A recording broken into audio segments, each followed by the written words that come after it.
¿A dónde está papi?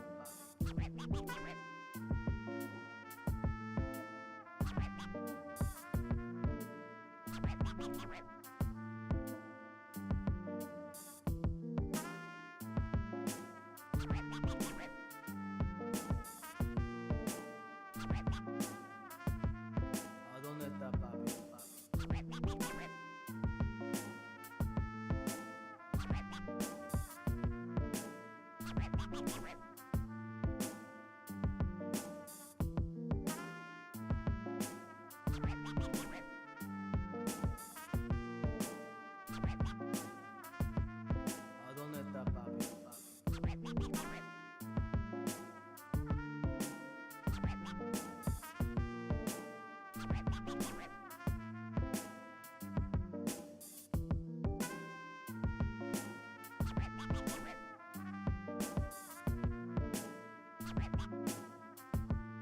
¿A dónde está papi? ¿A dónde está papi?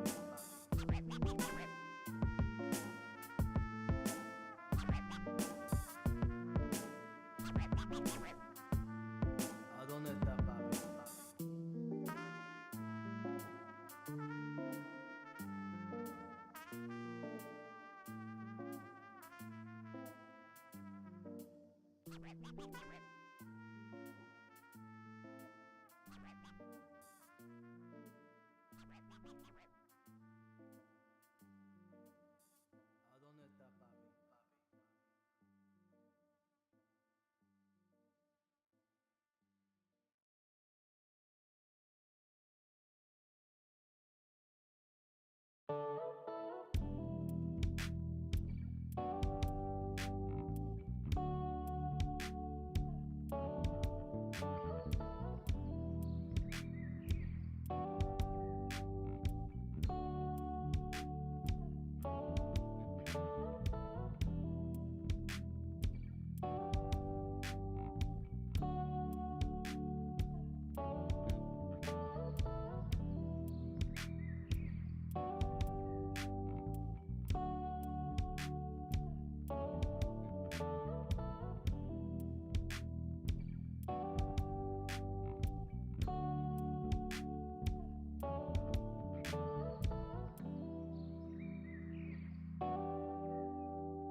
Welcome, welcome, welcome to the Monday stream. I hope everyone's having an awesome Monday morning. How's it going, everybody? Echo Rester Dragon. Howdy.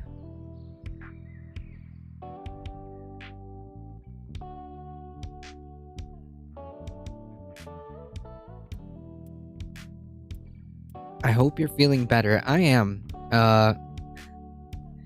Morning. Oh, I'm still used to the morning routine. Look at that. I'm not even. I'm on autopilot. All right. I'm on autopilot. So just deal. It's morning somewhere. Okay. Just shh. It's morning somewhere.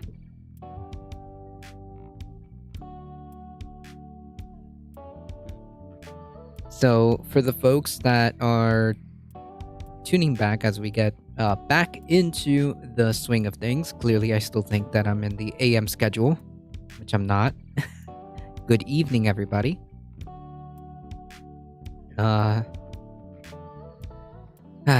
It's been, I'm not gonna lie, it's been a rough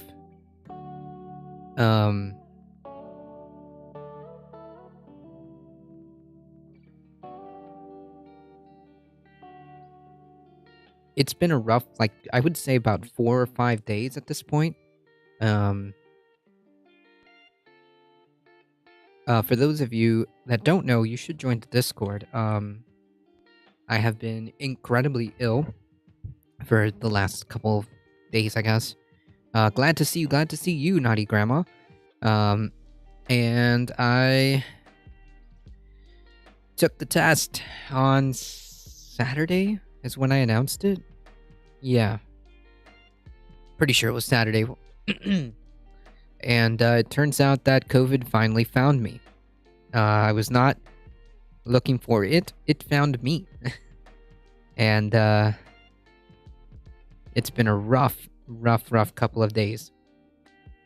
So much so that most likely I will not be able to do like a full episode just quite yet. But I will try to keep as much going as possible until I can't, basically. So I would not wish this on anybody. I'll tell you that much. It's been a rough couple of days. Yeah, it's pretty gnarly, I can tell you that. Yeah, just be safe, folks. There's no other way of being more adamant about that. Everyone I work with is getting it now, and I went this long without getting it. Stay safe. Yeah, trust me, you do not want it. It doesn't matter. You do not want this. Get vaccinated. Stay inside if you can. Wear a mask. Do whatever it is that you need to do. Just don't get it, if possible.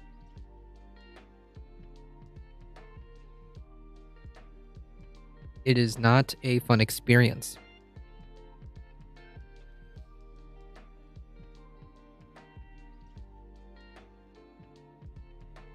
Zero out of 10. No stars on Yelp. I do not recommend. I kind of slipped on my mask, so I'll be starting again, I think. Yeah, whatever it is that you have available, whatever tools you have available to stay home if possible, anything like that, yes. I would probably say do everything. Yeah. Vaccinated, yep.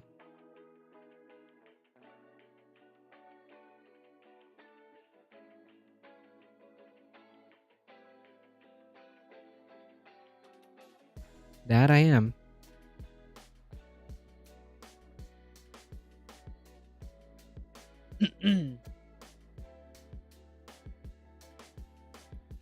Yeah, that kind of runs through my mind too, right? That kind of ran through my mind too.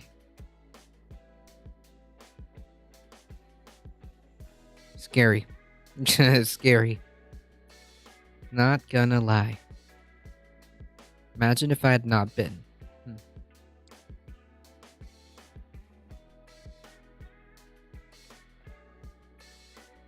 You're in Florida? Nope, not anymore.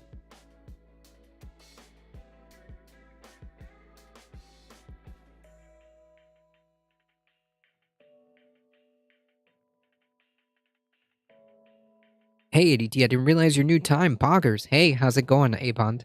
Yeah, new time. New time slot, 5 p.m. Eastern time. From now on until I can figure it out, because of my work schedule. But yeah, I'm glad you're here. Thank you so much for joining.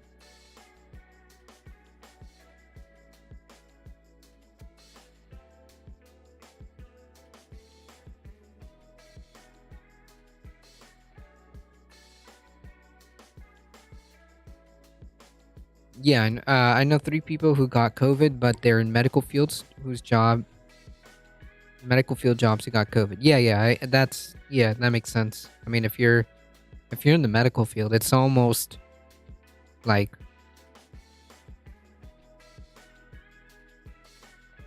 I don't want to say like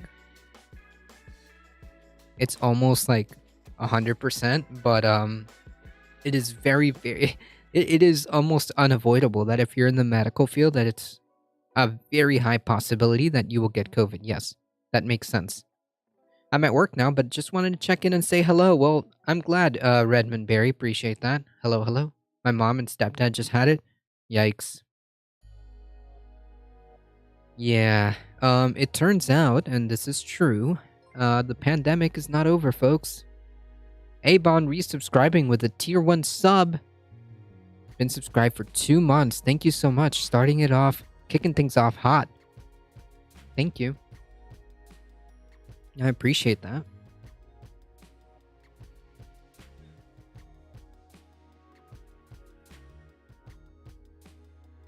My sister's in the medical field too, and she got it. Wait. Yes, she did have it. She's a nurse. So, I could see, the folks in the medical field definitely more at risk, or more in the line of fire, I should say. But yeah.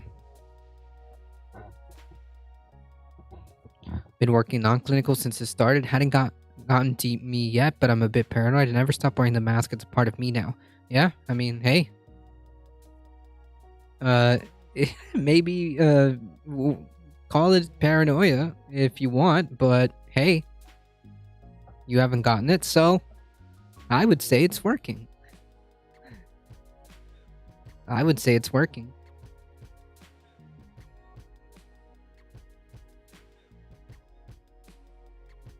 What's the saying?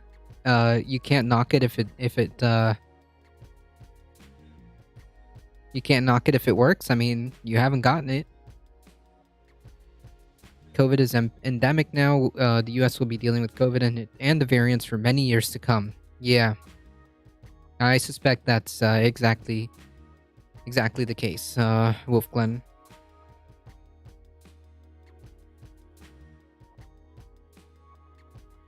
Just because it's not in the news every 5 seconds doesn't mean it magically went away, folks, okay? Just to be clear.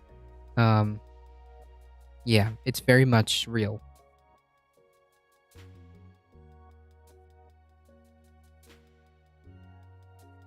Same, and I don't remember the last time I got sick from a virus. I love my mask. There you go. There you go.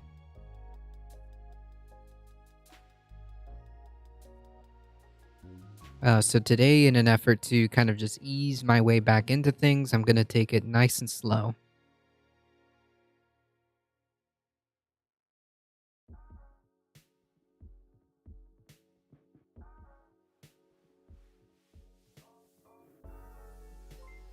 Skeeter63, thank you for the follow. Appreciate that. I was thinking about this the other day. Would we still consider it a pandemic now that we have all the therapeutics and ways to cure people of it? We do not have any ways to cure it. That's a pretty suspect way of framing things. No, we don't cure people of it. We have ways of treating it, which I believe is what you're alluding to when it comes to therapeutics. And a pandemic isn't I think the definition of pandemic does not involve whether or not we can take care of it, you know? So a definition of a pandemic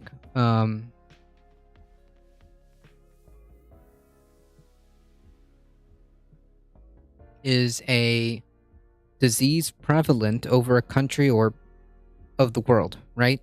So yes, it would still be considered a pandemic. And I would say as the same category in the flu, well, it's not a flu. That's the thing, right? It's not a flu, it's not a cold. An endemic is worse? Yeah, because it just keeps it going. There's a subvariant now, plus maybe two procedures in October. Where would COVID be? I have no idea. I have no idea. I would just say, like, whatever new guidelines or whatever updated vaccines or treatments, just go by whatever is updated. I don't understand. I'm waiting for the fourth vaccine to be updated this fall. Yeah. You know, yeah. Right, and mutations just to be safe. Yep.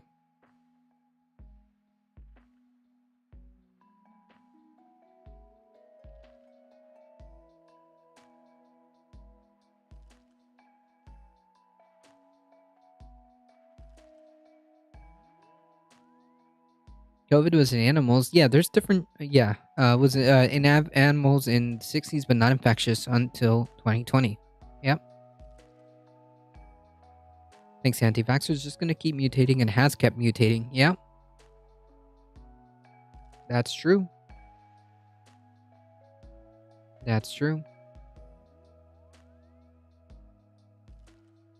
Alia with the 10 biddies. Thank you so much. I appreciate that. There is a pill treatment that if caught with the same week. Oh yeah.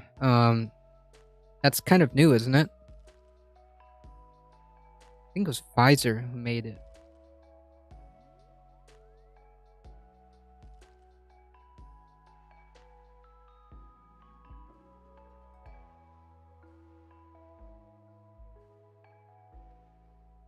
Pretty sure it was Pfizer. Not sure. Actually. Pfizer COVID pill.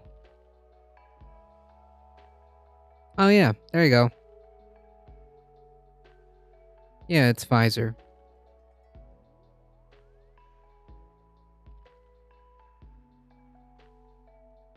It's more like 2 days. Yikes. Yeah, and well, by that time, I mean...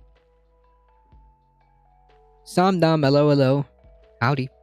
It is. Okay, yeah. Yep, there it is. Pfizer.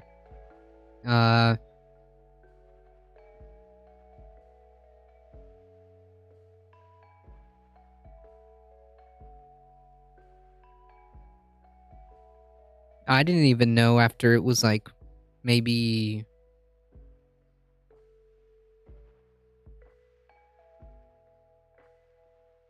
Day 3? Or day 2? Day 3 or day 2 is when I knew for sure. The 2 to 5 days of first COVID infection. Yikes, that's kind of hard to track, right? Howdy, how's it going, Floppy Boober?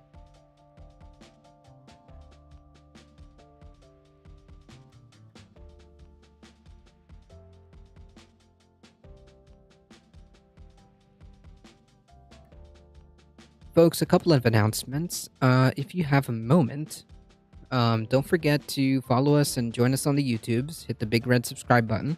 I see several of you have already done so. We got up to 190 subs. So yeah, keep them coming. I'm about to make dinner. Glad you're feeling better. I appreciate that. It's been a rough 4 to 5 days, I want to say. Not fun. Not good.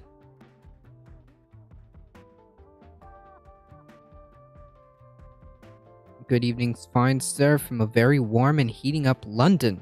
Yeah, I heard that it's gonna get very hot, if not already.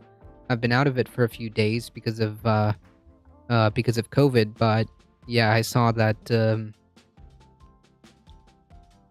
there's another heat wave or something like that going on.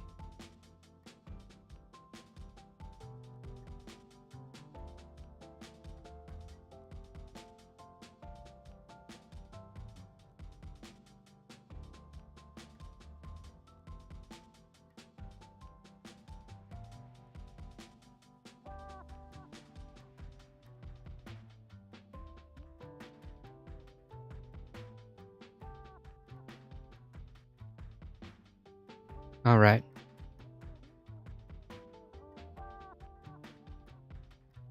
We'll see how much we can get through. Depending on how I'm going, we'll see what we can do here.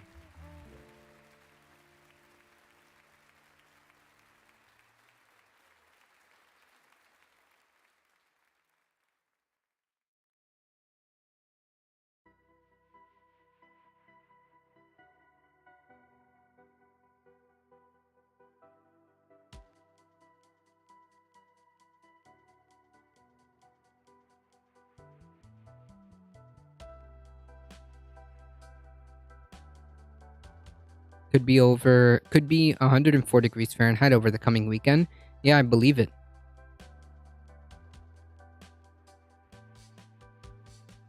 I believe it.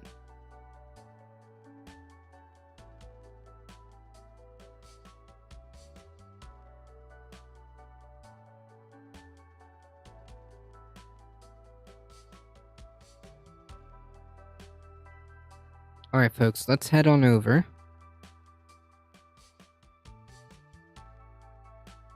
And let's catch ourselves up. On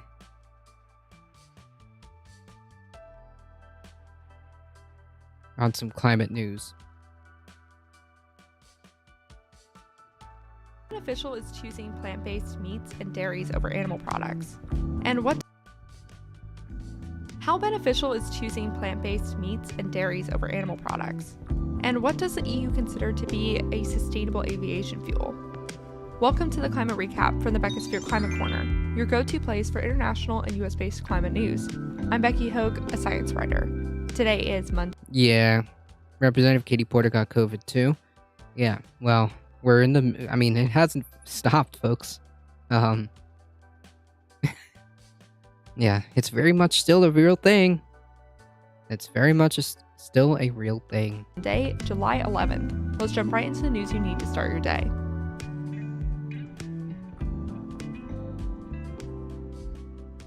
Let's start with some extreme weather events. Intense rains and subsequent flooding continued in China's Rust Belt this weekend. Red tier alerts were issued at the capital of the Liaoning province Thursday. In the agricultural areas of that province and the Jilin province, crops were flooded.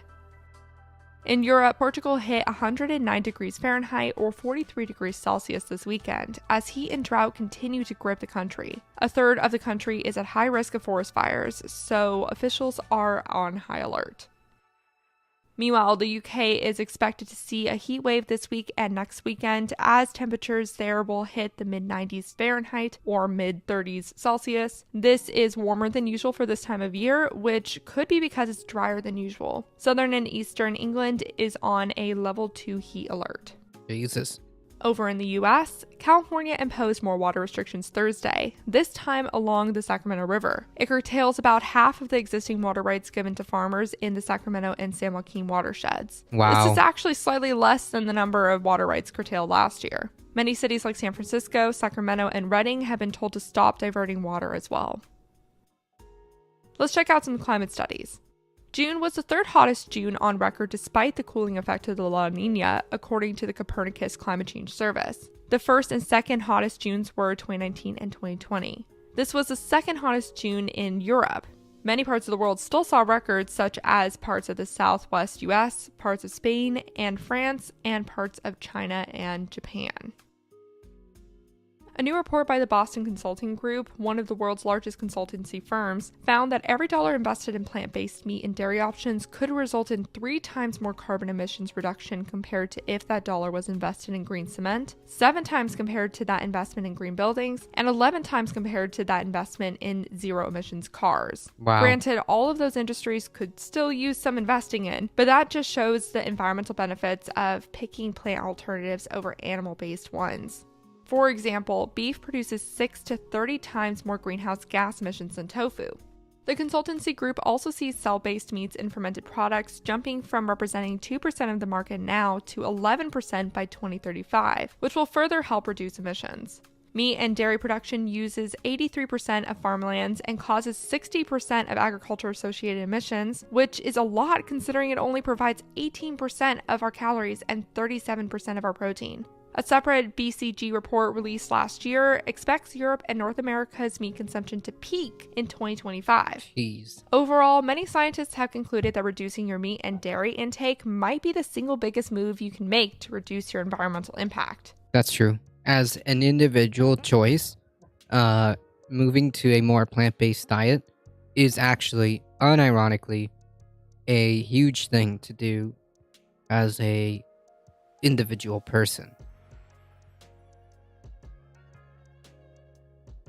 COVID cases are skyrocketing again in the UK. The only good news is only about 100 people a week are dying of it. Meaning it was used to be more? Yikes. Countries need to increase their funding for reducing agriculture emissions, as decarbonizing the building sector currently receives 4.4 times the amount of funding as agriculture, despite agriculture representing a bigger portion of emissions. Time for some climate victories. The European Parliament backed a landmark plan to require sustainable aviation fuel, or SAF, being added to airplane kerosene to reduce overall emissions. The aviation sector is responsible for 3% of global emissions, and honestly, the best way to reduce emissions is to reduce flying. But since that's a more difficult thing to get people behind, and removing flying completely is not a viable option in our globalized economy, biofuels can be used to reduce flight emissions. If this plan goes through, it will require suppliers to have at least 2% SAF in their fuel by 2025 to get it to representing 85% of the fuel by 2050. Nice. This is more ambitious than the EU's original target of having SAF represent 63% of fuel by that time. The biggest part of this news story in my mind is that the definition of what constitutes an SAF got changed to include recycled carbon fuels produced from waste-producing gas and biofuels produced from animal fat or distillants, and excludes the use of food crops and palm oil. This is a big deal because crop-based SAFs have been linked to increased deforestation and take agricultural land away from producing food for humans. The plan now needs to be approved by EU nations. In Germany, the lower parliament approved a new plan to triple the nation's wind and solar capacity to 360 gigawatts by 2030, compared to the previous goal of 117 gigawatts by that time. This helps offset the fact that the country is bringing coal plants back online to reduce its gas reliance as Russia squeezes its supply. The new clean energy target will mean that 80% of Germany's energy supply will come in the form of clean energy by 2030. The government will likely release more clean energy subsidies to reach that goal. Meanwhile, the UK's National Grid plc announced it will make its largest investment in upgrading the grid since the 1950s to connect offshore wind farms. This is so the country can reach its goal of 50 gigawatts of offshore wind capacity by 2030, which is more than triple what is available now. So that means a lot of new undersea transmission lines, pylons, and substations. The £54 billion investment figure includes $32 billion for the offshore network to connect 23 gigawatts of capacity and £22 billion from the network options assessment to enable a full 50 gigawatts. Nice. Making a veggie meal right now. Making a veggie meal might right meow, actually. Garlic noodles. Nice. The company hopes this will provide more security for potential offshore investors to know that their projects will be properly integrated into the grid. While this investment is expensive on its own, making the move will save customers £5.5 billion, the equivalent to £2.18 per year on the average customer electricity bill, according to the report. And over in the US, the Department of Transportation proposed a plan Thursday that would require states and metropolitan areas to track carbon emissions coming from interstate highways and other major roads to increase data and data transparency. The department would then require states and local officials to create better emissions reduction targets using this data. The goal is to reduce transportation emissions by half compared to 2005 levels by 2030 to reach net zero emissions by 2050. Naturally, Republicans are already calling this move government overreach, even though the National Highway System says that it's had the authority to reduce greenhouse gas emissions for years. Transportation is the U.S.'s largest emitting sector.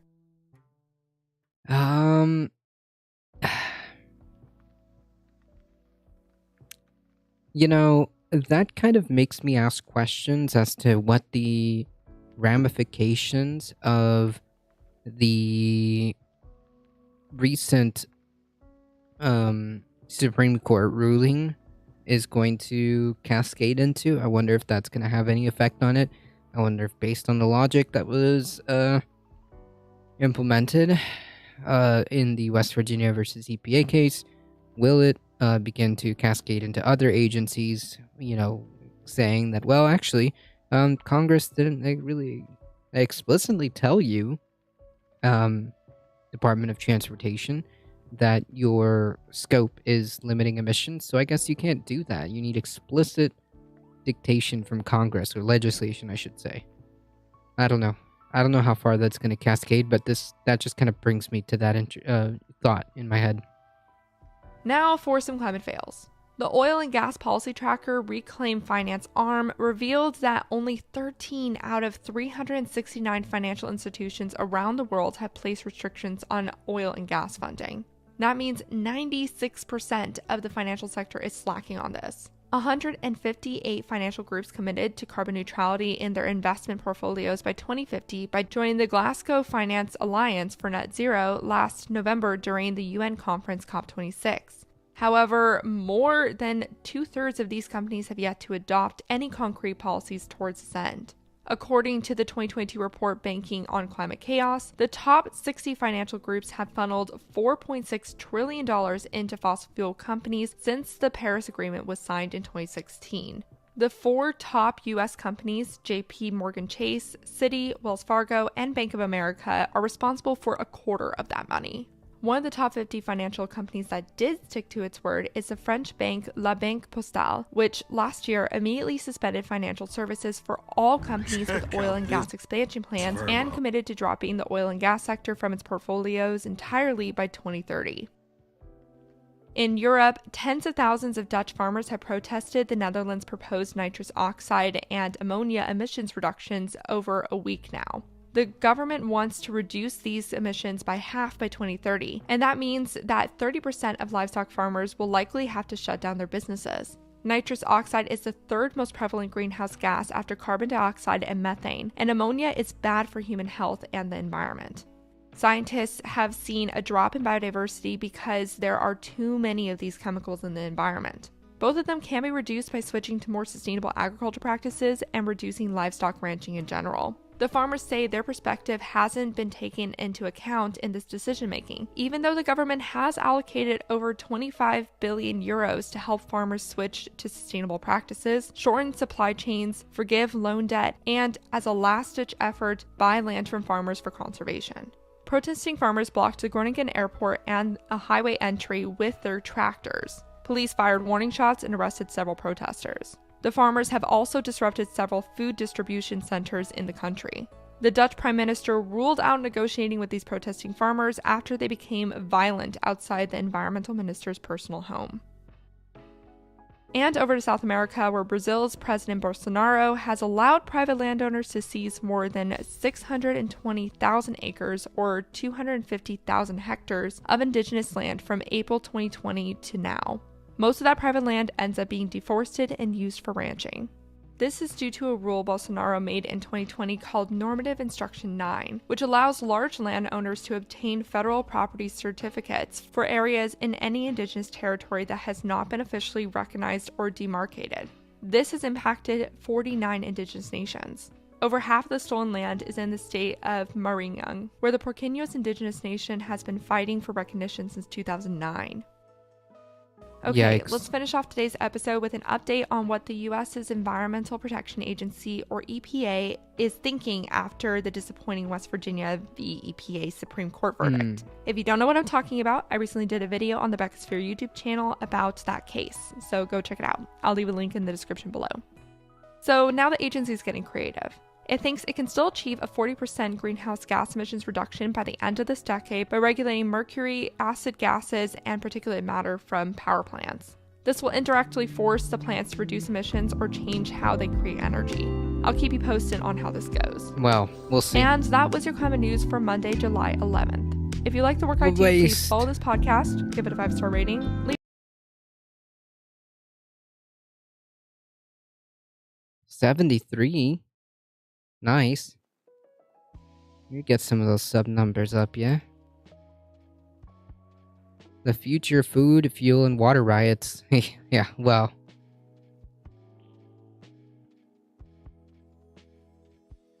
Alright, let's see. The world's fully first working sand battery has been installed in Finland. It is a device which can store sustainably produced heat for months at a time and could be used to keep homes warm in winter. It works by charging 100 tons of sand with heat generated by solar or wind-powered electricity. Our environment correspondent Matt McGrath has more details.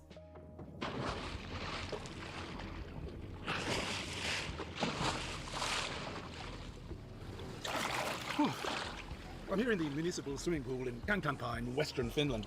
It's a beautiful pool, very balmy all year round. But the heat that's in here comes from a rather surprising source, from sand.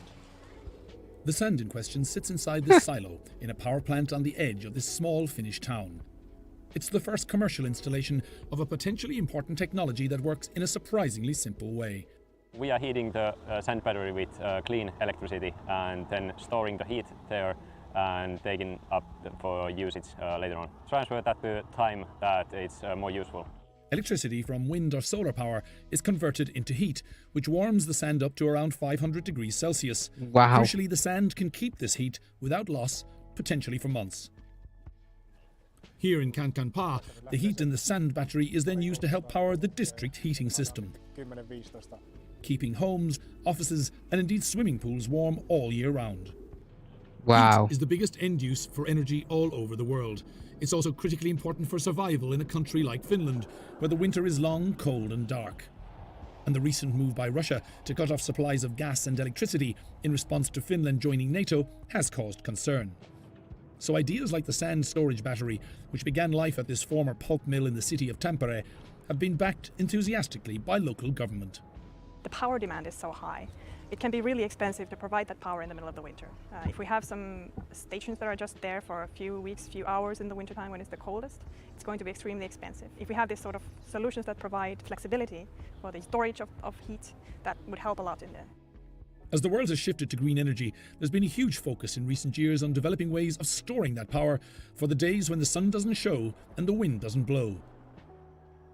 Much attention has been paid to lithium batteries, but according to those who have invested in the new Finnish system, sand has many advantages. What made you think that this might actually work? I mean, it's a bit of a left field idea. It's a bit strange, but it's cheap, it's easy to get, and you can get to really high temperatures, maybe 500 degrees, while with water you can only get to 100. So you get a lot of heat stored in a small space. The Finns now plan to massively expand their sand system, making it 1,000 times bigger. The researchers hope the world can quickly benefit. They say the sands of time have run out for fossil fuels, and it's now time for sand. Yeah, it's cheap and easy to build. And we really like to license this technology and give it for good use as widely as possible. This idea still faces big challenges. Can it store electricity as well as heat? If that can be done economically, sand could well be a simple solution to a global problem. Well, it's definitely interesting. I never would have thought of sand as a way of storing energy, but it's true. It can work. Interesting.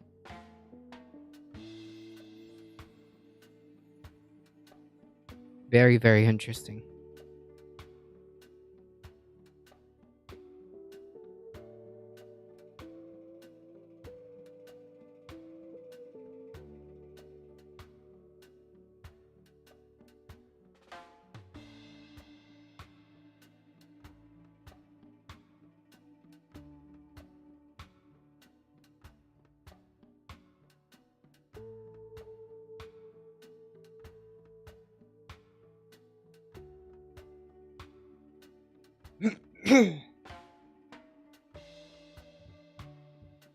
So apparently, CNN and I'm sure like a lot of other mainstream outlets decided to run with this story.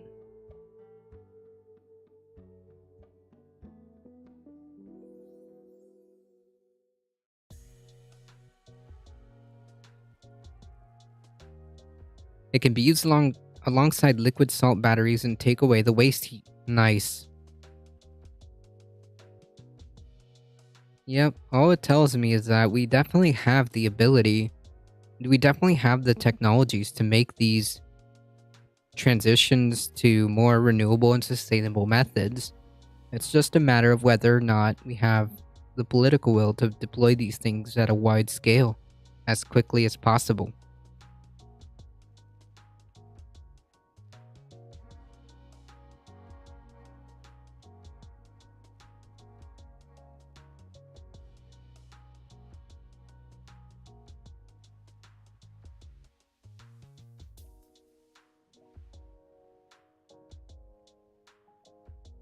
So, this is the kind of garbage that we see. Former Speaker, House Speaker Paul Ryan was sobbing as he watched the January 6th attack, the January 6th insurrection, unfold on television. Motherfucker, you were the leader of the Republican Party of the House. You were the House Speaker. Yeah, this is all part on you. Maybe that's why. But do not try to put some type of sympathy for this person.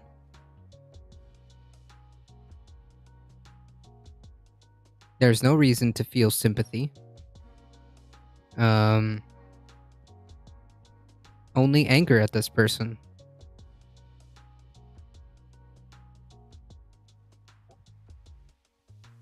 Good. Paul Ryan was part of what started this mess. Yeah, he's definitely a factor, a variable in this equation.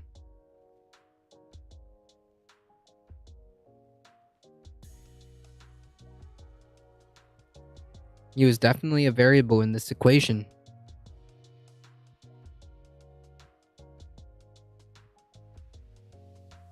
The sand idea could be taken as a huge, disused quarry filled with sand and hot cool pipes. Yep.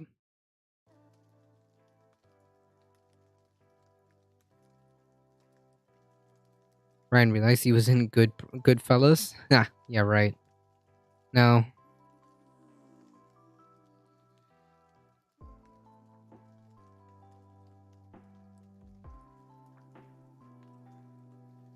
This dude deserves just as much. This dude has his own share of the responsibility.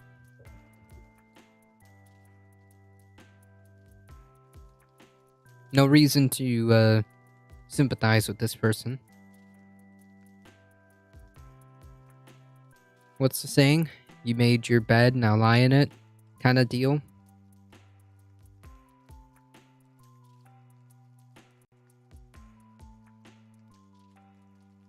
That's like the same people who are trying to like rehabilitate like Liz Cheney because she's on the January 6th committee.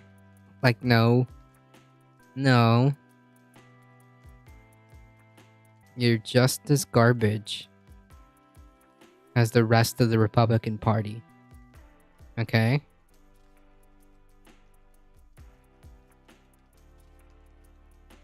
Just because you did the right thing once does not absolve you of all the horrible stances you hold.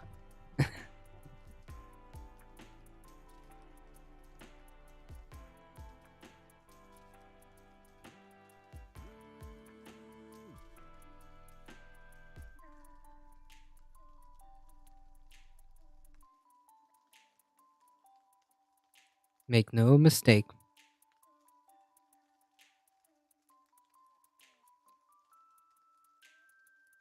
Anyways, nice of CNN try to make this guy look like that's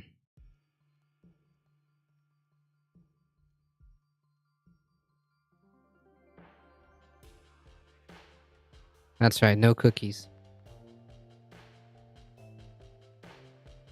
Was he sobbing when people's businesses got burned down half a year earlier?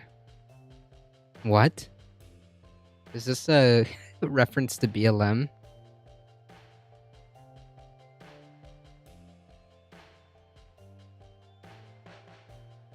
What comment is this?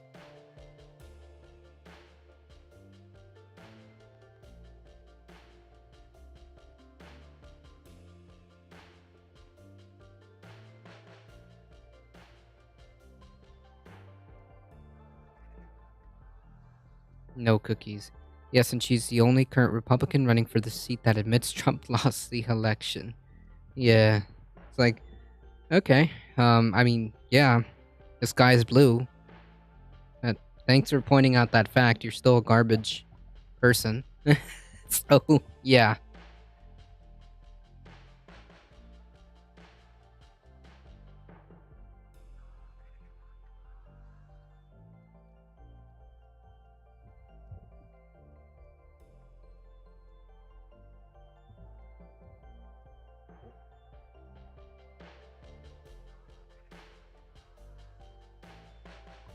What's sad is that people, she's most likely to be ousted, by a more Trumpian Republican than she is winning like that. Did you see that debate though? Liz Cheney was the sensible one? No, but, I mean, at the end of the day, it's the Republican Party. No such thing.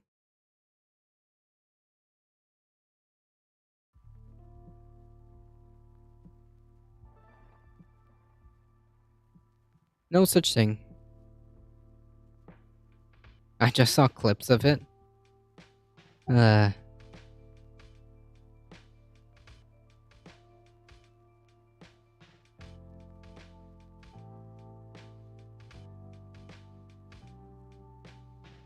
Only stated as the Dems have no chance. Well, the Dems are another story.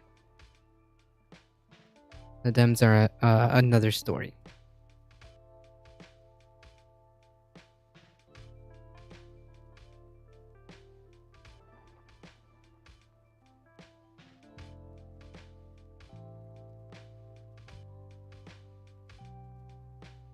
That's a good meme. Anyways, thank you, Crying Ryan. Maybe... I don't know. Actions have consequences, my dude.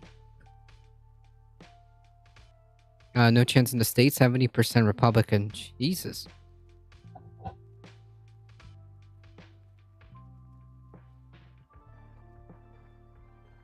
You reap what you sow, folks. Uh-oh. Trump rally in North Carolina canceled as former president summoned to court. Former President Trump and a host of Republican personalities have canceled their scheduled appearances Friday on Greensboro. News of the cancellation comes as Axios reports that Trump, his son, and his daughter have been scheduled to testify under oath in an investigation into Trump's finances. The American Freedom Tour, which I'm sure has nothing to do with freedom, had announced May appearances in Greensboro by Trump, Trump Jr., and professional clown Kimberly Guilfoyle, Janine Pirro, oh yeah, and propagandist Dinesh D'Souza. Damn, all the greats.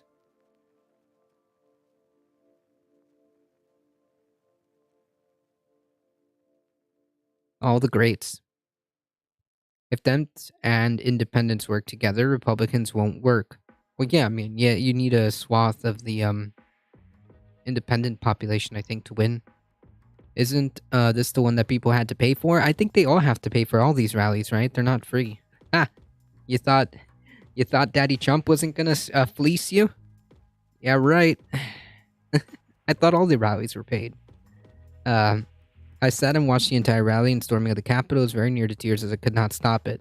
Yeah, but see, the difference here, Astro, to my knowledge, I don't think you were a ranking member of the party that attempted to subvert democracy. I completely understand, right? Like your reaction. But to my knowledge, and I could be wrong, but I don't think you belong to the rank, like to the ranking Republican, who then pretends to who then is in shock, surprised Pikachu face, crying at an insurrection, which he had a share of the burden too. Trump needs to stop acting like the election is next month. No, he won't.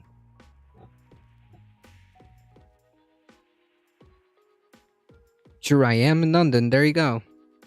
So to our knowledge, that's a lot of people's reaction, but it's just my point was to illustrate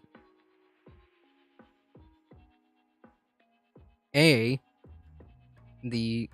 media trying to get us to sympathize with Orion and the irony, of Mr. Speaker of the House, Paul Ryan.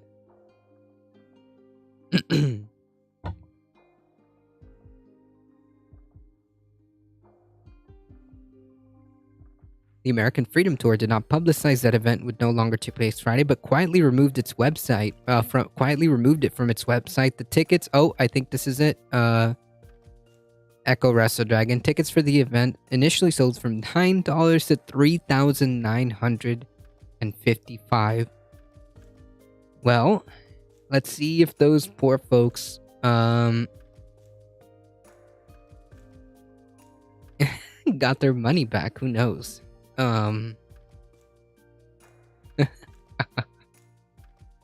What?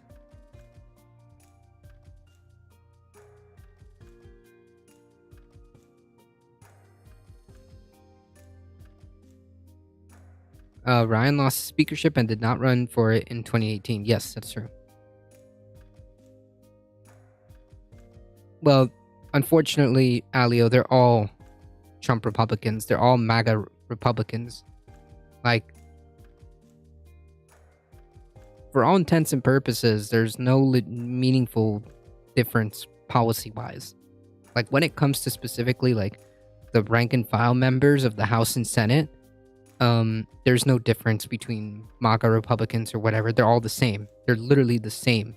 They're all the party of Trump. They're all completely okay with subverting democracy. And they're all okay completely with destroying democratic norms. I mean,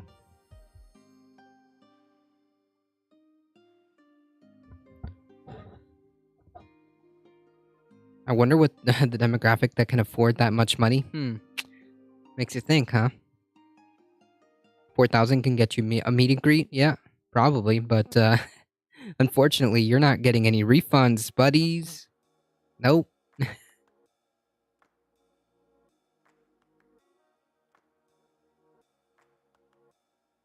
Oh, with Trump Jr. and Kimbo, not even Trump. What? That's BS. I can't even shake hands.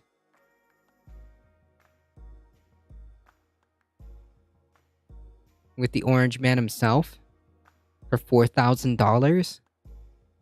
What? I can't even shake the Orange Man's hand for $4,000.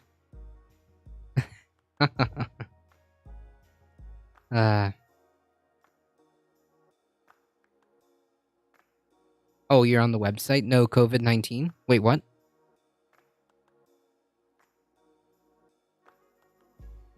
What?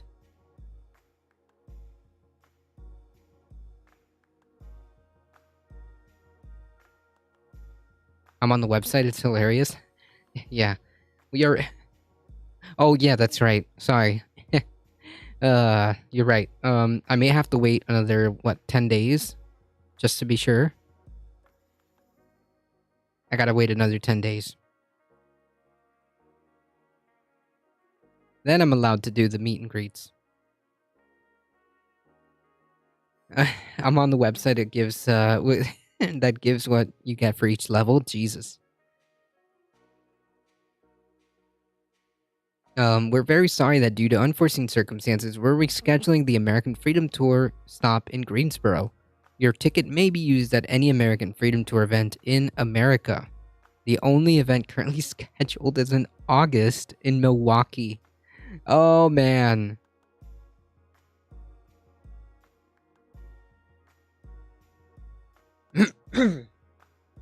Alright, so... yeah, you're not getting your money back. You gotta keep fleecing the flock, right? Fleecing the flock, even if it's at, what, $9 a pop at minimum? Yeah, $9 a pop.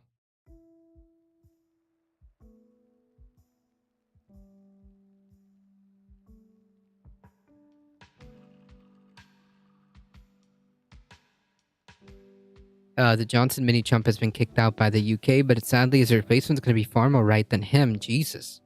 As if we needed better news. Jesus. More right than he is? Yikes. 4,000 also gets you a Q&A with Dinesh D'Souza. Oh my goodness. Alright, hey folks, chat, new goal, okay? I need $4,000 stat, okay? Because I need to ask...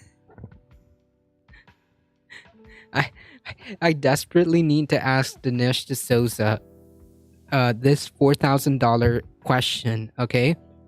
And hear me out, okay? It's a valid question. It might be worth the $4,000. I'm just saying. I need to ask him this $4,000 question. Mr. D'Souza, given you know, your successful documentary, and it's a very simple question, all right? Given the success of your documentary, your riveting documentary, 2,000 Mules,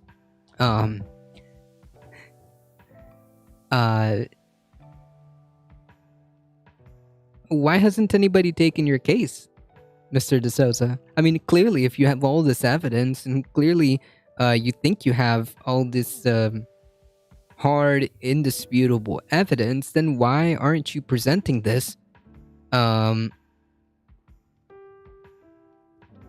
aren't you presenting this, to the proper, channels? Why aren't we following, arguably, the most important, election case, right? I mean, you've got a very serious allegation of coordinated efforts to overturn the election. Where's the case, Dinesh D'Souza? Why am I hearing from a documentary, instead of like following arguably the most important election court case? I'll only pay $4K if Trump wears my shirt. Okay. All right, listen, Avon, okay? You send me your shirt, and I will go and personally deliver that, and I will personally go, sir, listen, my community spent $4,000 to get me in a position where I have a maybe 2 degrees of separation, okay, between the big man himself. All right. Do you think maybe just hand him this shirt and just tell him, you know, just tell him to wear it next time?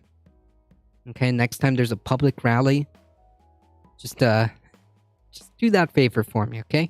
I paid a lot of money to be here.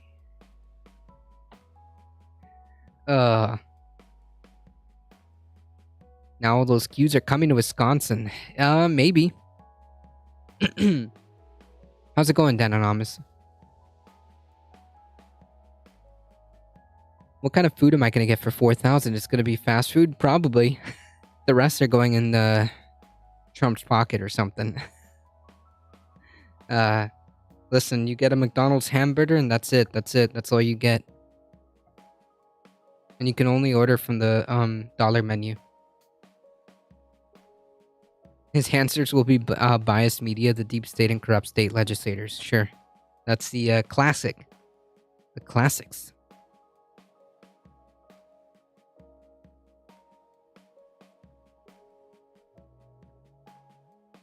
Pocket. Those massive dumps, true.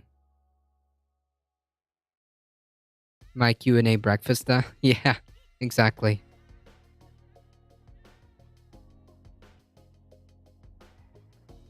I wish Trump could wear the t-shirts I retire on weekends.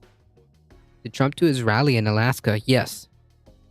That's where he took somebody's shirt. Allegedly. That's what that reference was.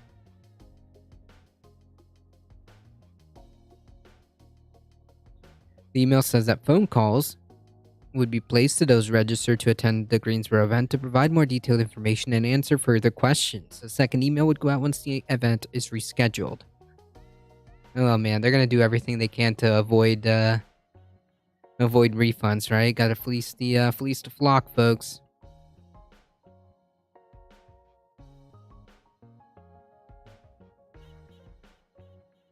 It's a cult, I'm telling you.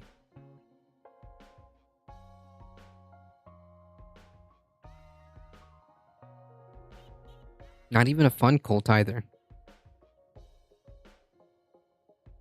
Pregnant Texas woman says unborn baby should count as car passenger after receiving HOV ticket. I agree. I mean, hey, look, this happened in Texas, so we're just gonna have to take that with the context. I agree. I mean, listen, if we're gonna make the argument that this baby fetus clump of cells, whatever, is going to be a person, then fuck it. Right? Why not?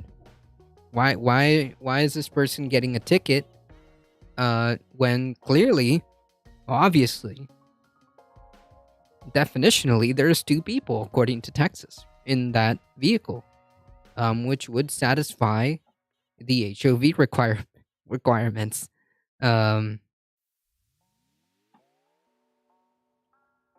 And if that's the case, then she should be able to file this fetus for as a dependent. I mean, quite literally the definition of dependent. I think they should be able to file on their taxes. 34 weeks is pretty she was 34 weeks too, so pretty far along. Oh yeah, 100%. So that means that's a living, breathing human being. Which definitely it should be catered to as such. I hope more like challenges like this happen, because then it kind of forces you to, well, it kind of forces the Texas like legislature to take one of two stances. Either this thing is not a person, or two, I mean, we're gonna have to go all the way. If this is a person and they're gonna stand their ground on that one, then yeah, they should be filing for dependents to get tax refunds or tax exemptions or whatever, however that works. I don't have any dependents, so I'm not sure, but whatever the refund is for having children or whatever. The same goes for child support.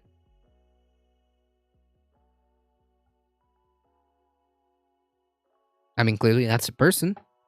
Child support needs to be paid at that point. Folks, in case you were wondering, child support's about a quarter of your yearly income.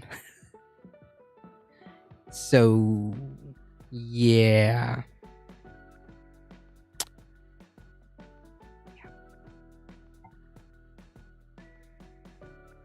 Insurance. Insurance for this person, clearly. That's a person. And as so, they should be insured. So if anything were to happen to them, you know, like, I don't know, they, I don't know, there's like a miscarriage or something like that. Or there's a situation where obviously medical intervention is going to be needed. Insurance should cover that. I mean, that is a person, right? That's that is a person. So I mean, like, how far are we going to go? Where do you want to take this? Because it's going to force Texas to answer that question. Either it's not a person, or it is. And if so, then I guess all bets are off. The law says that the lady is right, serves them right. This is happening a lot more. Yep. I hope it does. In good news, YouTube does not keep 97% of Trump rallies. Yeah, you gotta look for them. I think like C-SPAN is like probably the way to see them, if at all. But I mean, it's the same garbage, Alio. Like I could probably guess like 80% of any Trump speech at any given point.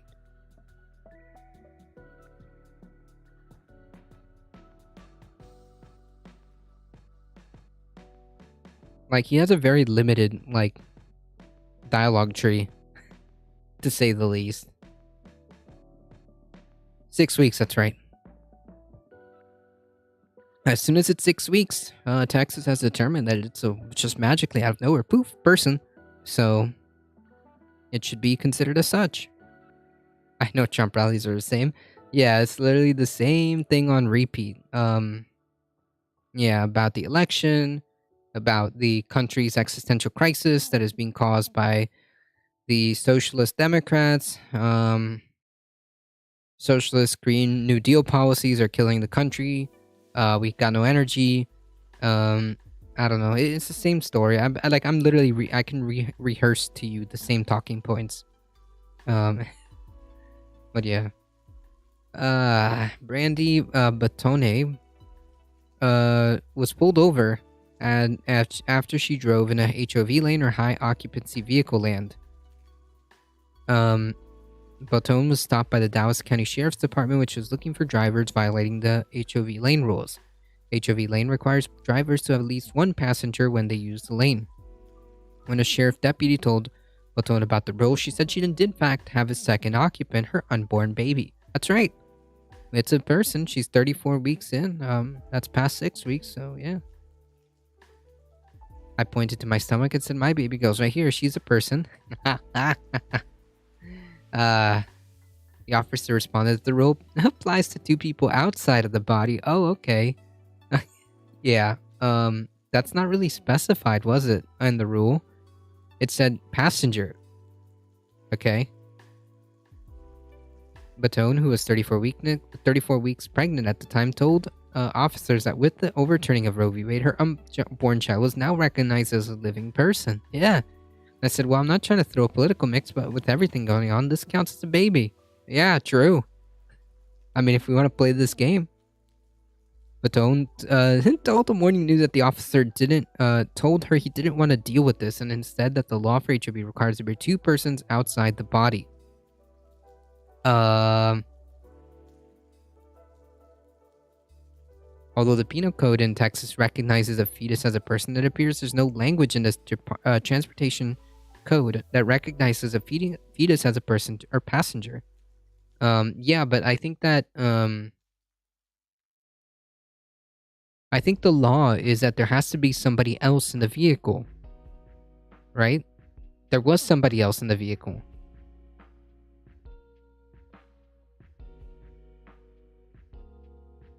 Right. Exactly, Alio. Is that a video? It might be.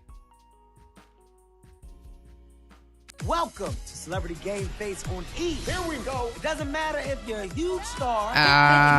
No. How do I make this? No. No, I don't care. I don't care. And in Texas, Oh there's my new God. debate over what exactly constitutes personhood following the overturning of Roe v. Wade.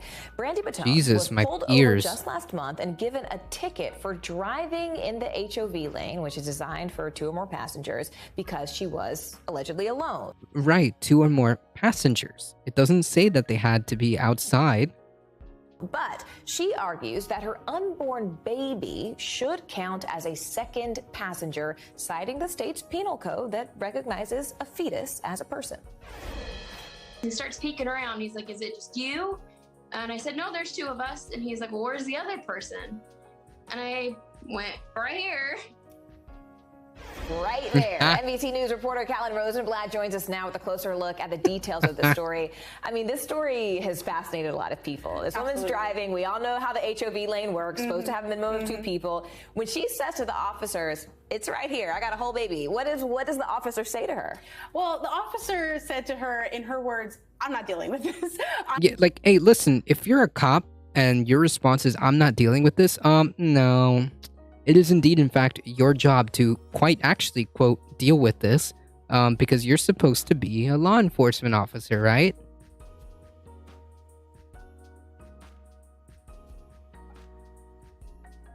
Or you could just admit it and be like, "Look, there's 2 people here. Like, go on with your day." That's funny. The cop didn't want to deal with this. What exactly is your job then? They were literally setting up traps to catch people on the HOV lane.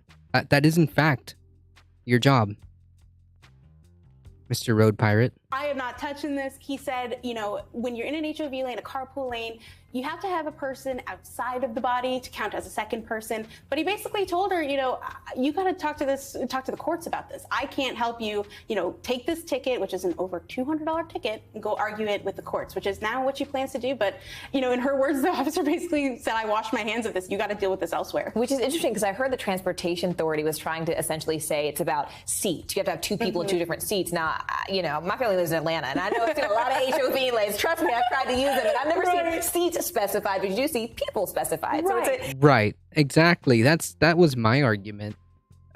Exactly. Like, wait, to my understanding, the HOV lane doesn't say that you have to have the car seats occupied. It says that you have to have more than 1 person.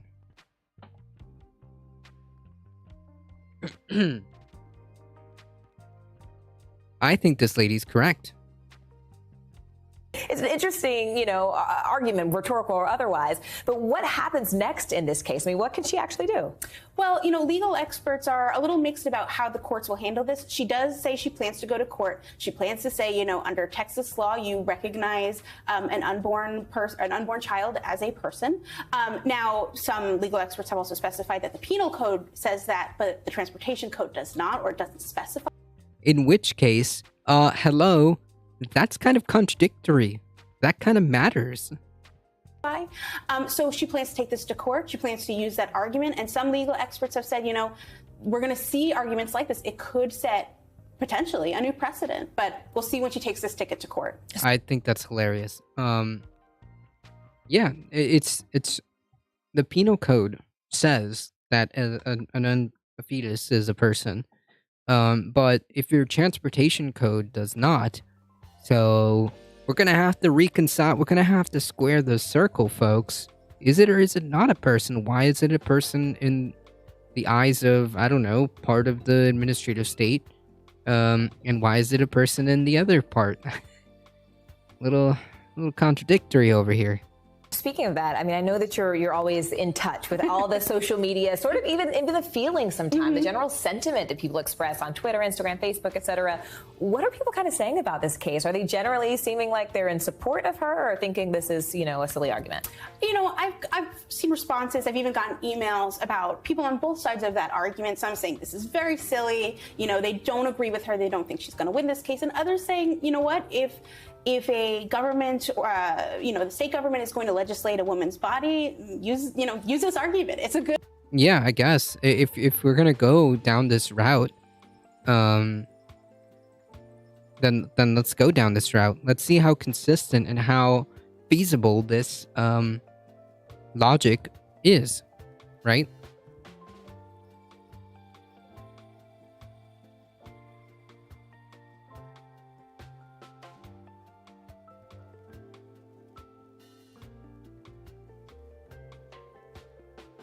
Representatives for Sheriff's Department and the Transportation Department didn't immediately respond for comment.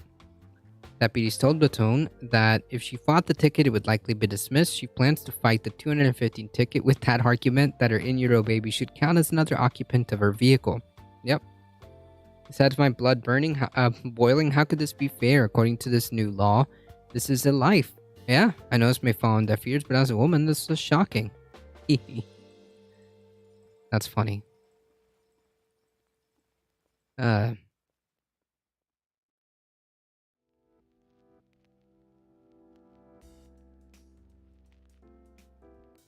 Because like I said, if we're going to be in this position, then let's figure it out. Let's go, all the way.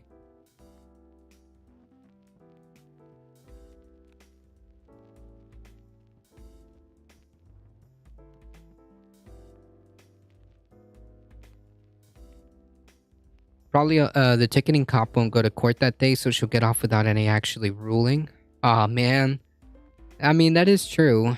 The simulacra.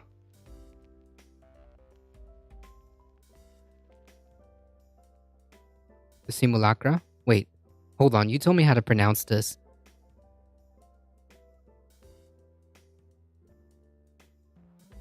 Simulacra. Got it right the second time, okay.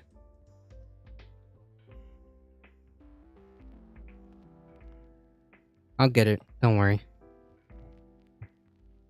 It is true that quite often if you take it to court, they won't show. But we'll see. Be nice to get a ruling. See what they have to... See what they're forced to say. In that position.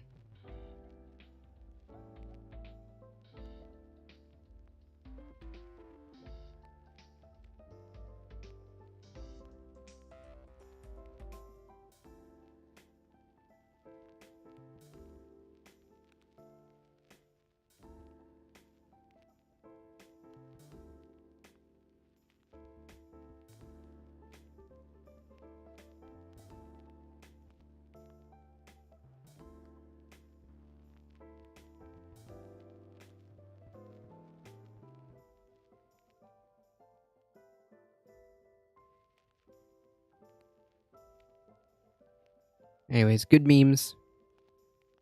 Good story.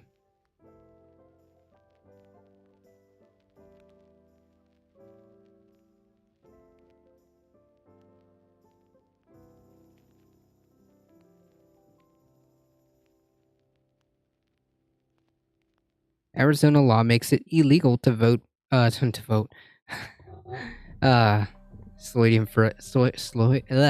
Freudian slip there. Arizona law makes it illegal to video police within 8 feet. Jesus. Arizona's governor has signed the law that restricts how the public can video police at a time when there's growing pressure across the U.S. for greater law enforcement transparency. Civil rights and media groups opposed the measure that Republican Governor Doug Ducey signed on Thursday. This law makes it illegal in Arizona to knowingly video police officers 8 feet or closer without an officer's permission. Yeah, no.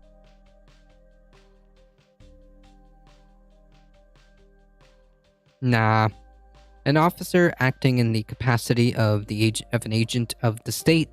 At that point, yeah, nothing. No, sorry.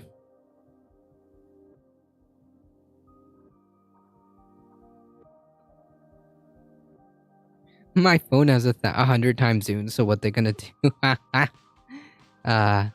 That's true.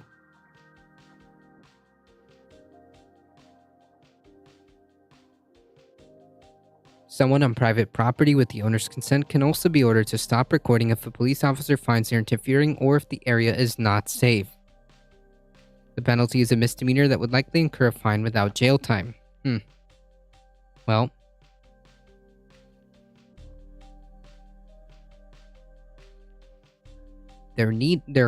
quote, there needs to be a law that protects officers from people who either have very poor judgment or sinister motives. What?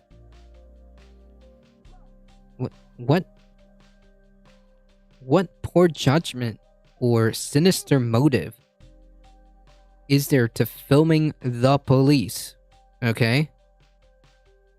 What could they possibly... I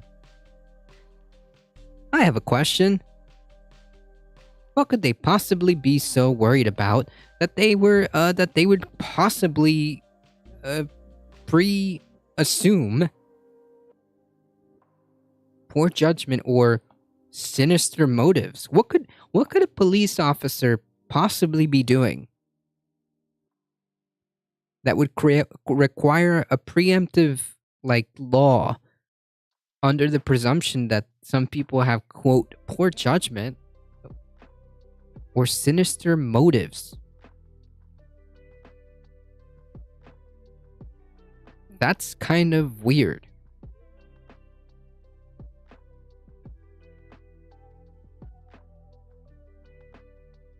That is very, very weird.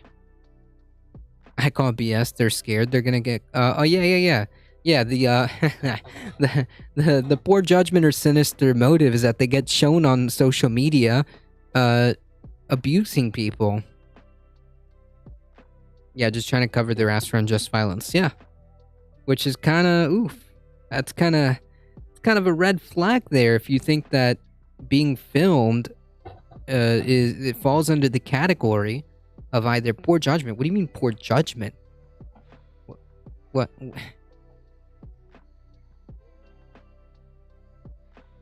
Said Republican Representative John Kavanaugh, I'm pleased that a very reasonable law that promotes the safety of police officers. What?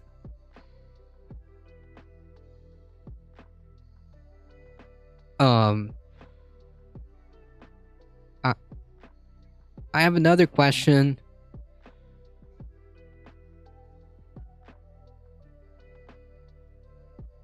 Why is filming police officers? Why? How would that be a threat? How would that be a threat to the safety of police officers? How? Explain that one to me like I'm 5. Explain that one to me like I'm in kindergarten. How does being filmed, or how does a camera, cell phone,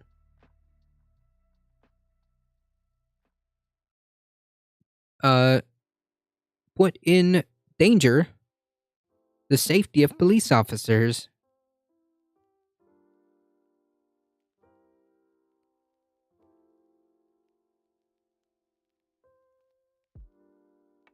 It is in Arizona. The police are their police are among the most abusive in the country. Yeah. It's a crime wave in America. Yeah. I got an idea. Use body cameras and then turn them off and make them public. Yeah, there you go. That's the most ridiculous thing I've heard today. Yes. Very reasonable. Very reasonable law that says you cannot film police officers within 8 feet without their explicit consent, because, okay.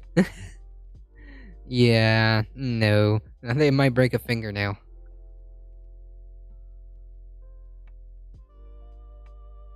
It promotes everybody's safety, yet still allows people to reasonably videotape police activity, as is their right. No, it doesn't. Because you need permission.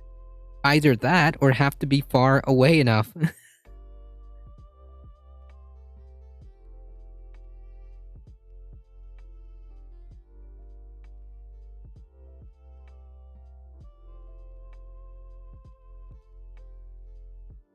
Can't just make always on body camera public. There are some privacy issues with other people and victims that are involved. Yeah, I guess after an incident, it should be as available as possible, for the sake of transparency. if they need to blur whatever it is, so be it. But but it should never be up to the cops. Oh yeah, no, yeah, that's not an option. I agree with you. That's not an option. It should not be up to the police whether or not the public gets to see video footage of an incident. Yeah. The move comes nearly a year after U.S. Department of Justice launched a widespread probe into the police force in Phoenix to examine whether police have been using excessive force and abusing people experiencing homelessness, similar to other investigations opened in recent months in Minneapolis and Louisville. The Phoenix Police Department, which oversees the nation's fifth largest city, has been criticized in recent years for its use of force, which disproportionately affects Black and Native American residents. Laws left opponents like K.M. Bell, staff attorney for the ACLU, incredulous. Federal appellate courts have already ruled that recording police is a clearly established right. The law won't work in real-life scenarios. We're talking about people being in public in a place they have a right to be. We're not talking about, like, someone breaking into the NSA.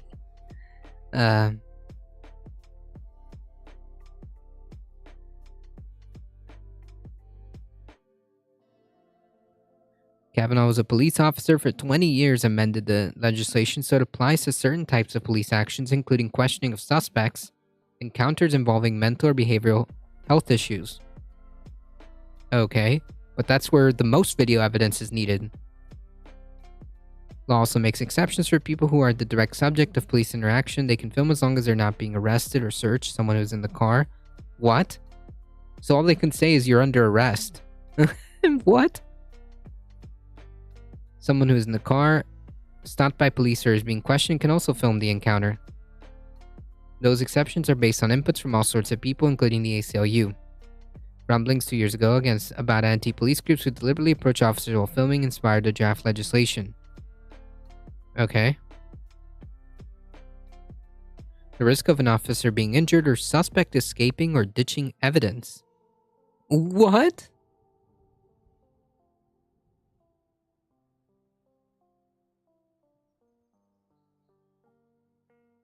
There was a risk of an officer being injured by what? People who approach a police officer while filming? Clearly they have a camera in their hands.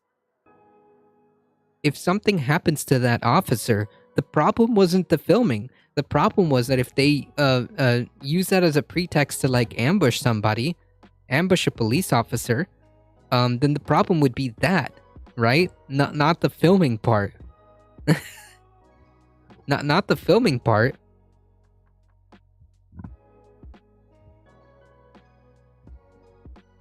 Yeah, they would never erroneously arrest someone just cause, right? That would never happen. Or ditching evidence. What evidence? Their phone? Aren't police officers with body cams themselves? Witnesses? I mean, what evidence?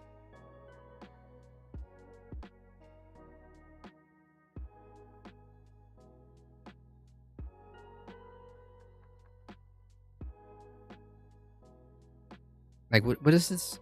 What? Like, if a police officer is currently doing something, I don't know, arresting somebody or something, you're a police officer. If you cannot handle people filming this, then I gotta ask, what are you doing? What could you possibly be doing that would make you afraid of people? Or what could I mean? What would you be doing that could frazzle you so much that it would result in you being injured or a suspect escaping and or ditching evidence? I mean, how incompetent are you? That someone or maybe a group of people come and film, I don't know, you're arresting somebody and somebody starts,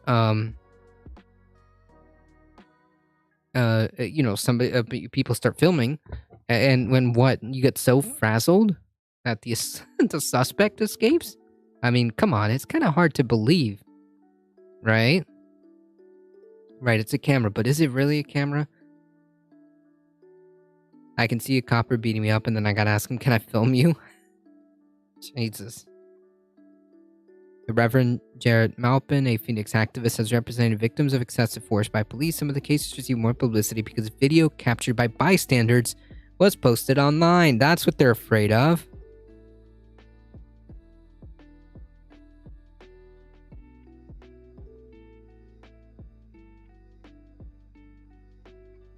That's what they're really afraid of.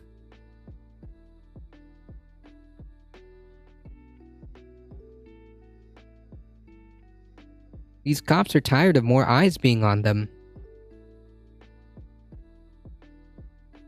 Every action, every person now carries a full-fledged video device on them.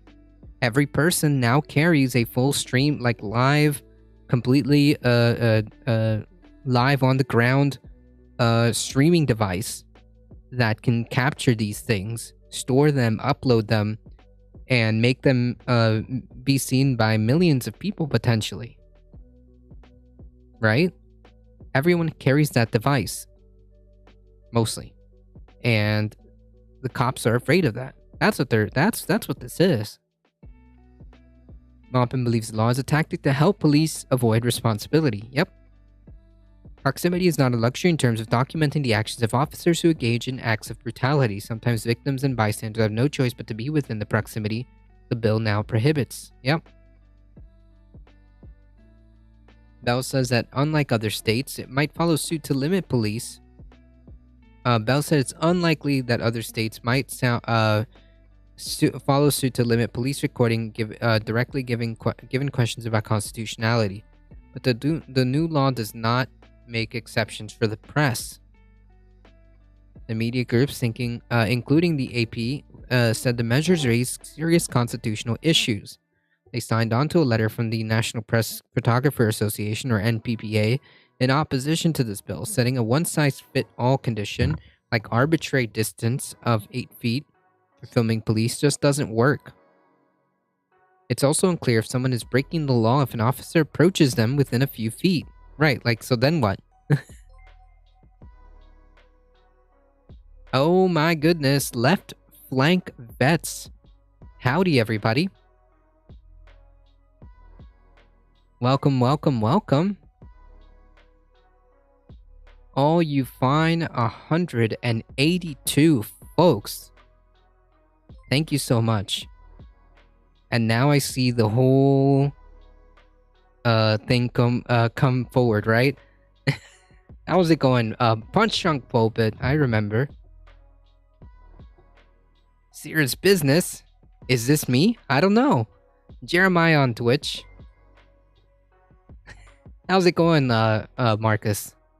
Thank you for the massive raid. I appreciate that. So it all comes full circle, right? Let me thank the wonderful folks who are just at lightning speed smashing that follow button, which I do appreciate. We've got Louis774, Mauve Turtle, Drake Marius, Modder Fodder, Red Wizard, Soul Almighty. Thank you so much for all the new follows. Welcome, everybody. Well, I guess I should probably introduce myself, right? Maybe. I guess since we're here, right? How's it going, everybody? I am Carlos. We are A Difficult Truth. We do the news, we do the politics, Monday through Thursday. Catch us around 5-ish p.m. Eastern Time. Saturday Catterdays are still a thing. It's just that I've been feeling very sick, and we're just finally in the recovery stages of getting out of this COVID mess. Kenny Games, thank you for the follow. Omega Shendragon, sup? Howdy. Jeremiah on Twitch, hey. I see some of the Dragon Squad is assembling.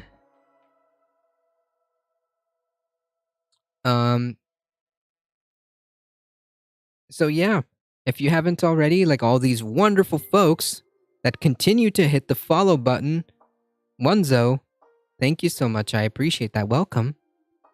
Asian Song, thank you so much. I appreciate that. Young Loud Adam, thank you for the follow. All of you wonderful folks who hit the follow button will get 5 free emotes, including Bakita the cat, like Echo Resta Dragon just showed you. There you go. How could you say no to that? We're currently going over an article about Arizona essentially limiting or trying to stop people from filming the cops, giving the most ridiculous reasons, anywhere from it's a potential threat to the officer's safety, which was never established as to how potentially being filmed is a threat to officer safety, until you start realizing that the real threat is the fact that their actions are being posted online and getting public pushback. That's the threat that they're worried about. And even more worrying is that it doesn't really carve out exceptions for the press, nor is it specific as to situations like what if the officer approaches you? What if the distance gets closed by the officer? Then what? Be Genius, thank you for the follow.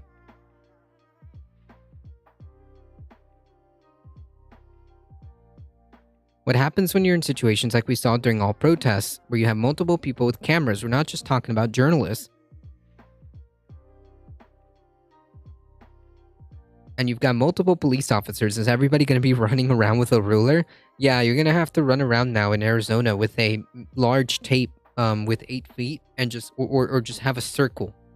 Make a big hula hoop, okay? This is how we know. You get a big hula hoop, chat, and you make it 8 feet around, okay? There you go. Perfect. Cell phone cameras have transformed policing, with one of the biggest examples being the 2020 killing of George Floyd, but Kavanaugh said that a law like Arizona wouldn't have made an impact since the video in that case was taken from a great distance away. Osterreicher argued that a police officer can invoke the law even if the person filming is far enough away. But that didn't happen in Floyd's case. Fortunately, those officers, out of all the wrong things that they did, the one thing they didn't do was tell her to turn off the camera or try to interfere with her recording. Yeah. Yeah.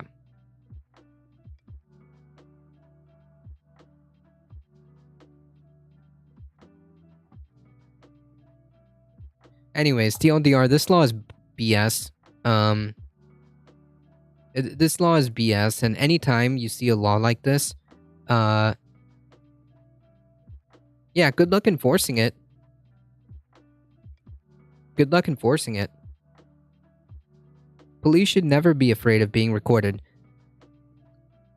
Unless they're doing something wrong, in which case, yeah, asshole. You should be recorded.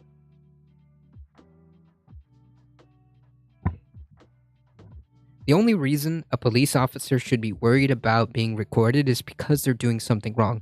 And if they're doing something wrong, then maybe they shouldn't be a police officer. Maybe that should be spread as far and wide as possible. If you're acting in the capacity of the state, you're basically an armed agent of the state. If you're acting in that capacity, then that comes with the territory. If you cannot perform your job because you're too frazzled by people with cell phone cameras, then you shouldn't be a police officer. I'm just saying.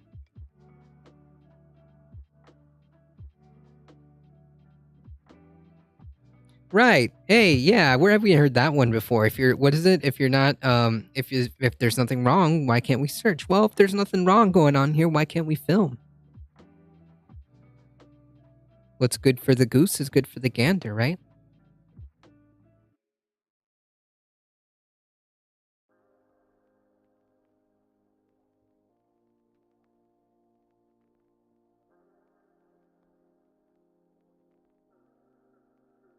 All right, this caught my attention for some good memes. Clearly feeling squeezed by the rising costs. Senator Raphael Warnock Senator. helped fuel the inflation squeeze, voting for trillions in reckless spending. In reckless now he spending. supports a liberal plan to spend And more trillions spending. more. Tell him to stop the reckless Tell him spending to to stop stop. inflation.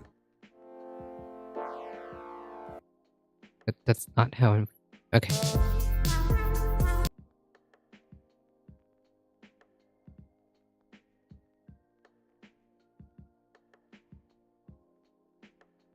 All right. Well, well, well. Billionaire Elon Musk has abandoned his... But Carlos, how would they know? How would the police know it's actually a camera? I don't know. Murals, yeah. That was nice. That second ad was nice. His idea or his deal to buy Twitter. And in response to that, Twitter is now saying they will sue him. So, in this video, I will briefly discuss someone that called this out and why they called it out. I mean, a lot of people called this out, but I'll get to the reasoning behind why a lot of people were calling this out beforehand. I'll also discuss Going to put the it for reason alert now, that Steve. Elon Musk is giving for See why you he off. I wants don't to come back pull in out of this time. Hey, deal. listen, thank you so much. I appreciate that. Thank you. I get it. It concerns their safety when there are angry protesters at their door. Ah, yeah, that makes sense. Yeah, that makes sense. Well, you know what? Don't do the bad things and people won't be angry about, like, I don't, this is such not a hard concept. I will also discuss the real reason why Elon Musk is pulling out of this deal, and then I'll get to a legal opinion in terms of what will happen potentially between Elon Musk and Twitter here, and the legalities of what Elon All right, Musk I kind of like with, okay, so for those of you that, especially folks who are, you know, just joining or have never seen me, forcefully retire Scrotus, who have never seen me before or just, you know, discovering the channel today, for the past maybe I would say 4 or 5 days, I've just been out completely in bed mostly, binge watching TV shows and whatnot, because I caught COVID. So today's my first day back as a regular, like on the regular stream cycle, trying to ease myself back into it. But yeah, these past 4 or 5 days have been just complete horrible stuff. Never been sicker.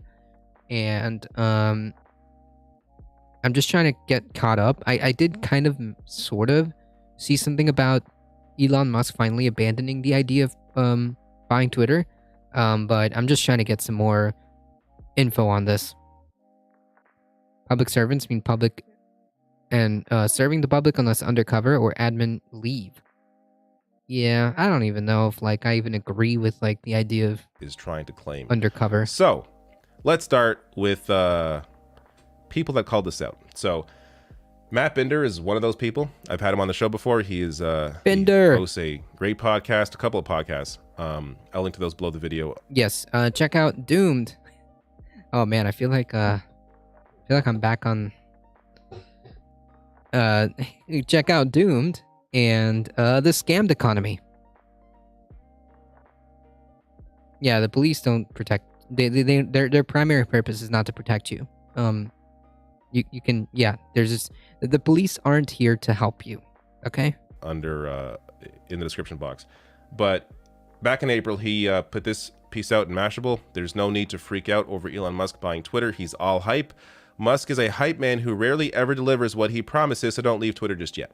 Ah, he was right. Matt Binder called this out, as did, I said, a lot of people, especially on Twitter, calling out this well ahead of time for these reasons. So Elon Musk is the quote-unquote genius co-founder of Tesla, according to his bio on the company website. Except he isn't the founder at all, joining well after Martin Eberhard and Mark Tarpenning created Tesla in 2003. Musk's fans may admire him for building SpaceX, a space exploration company.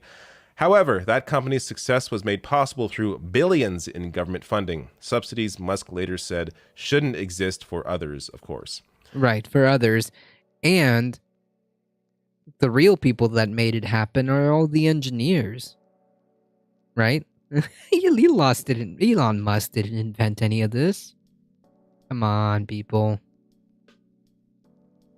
Also, Musk boasted about sending ventilators to hospitals during the peak of COVID-19 pandemic in spring 2020, but he didn't.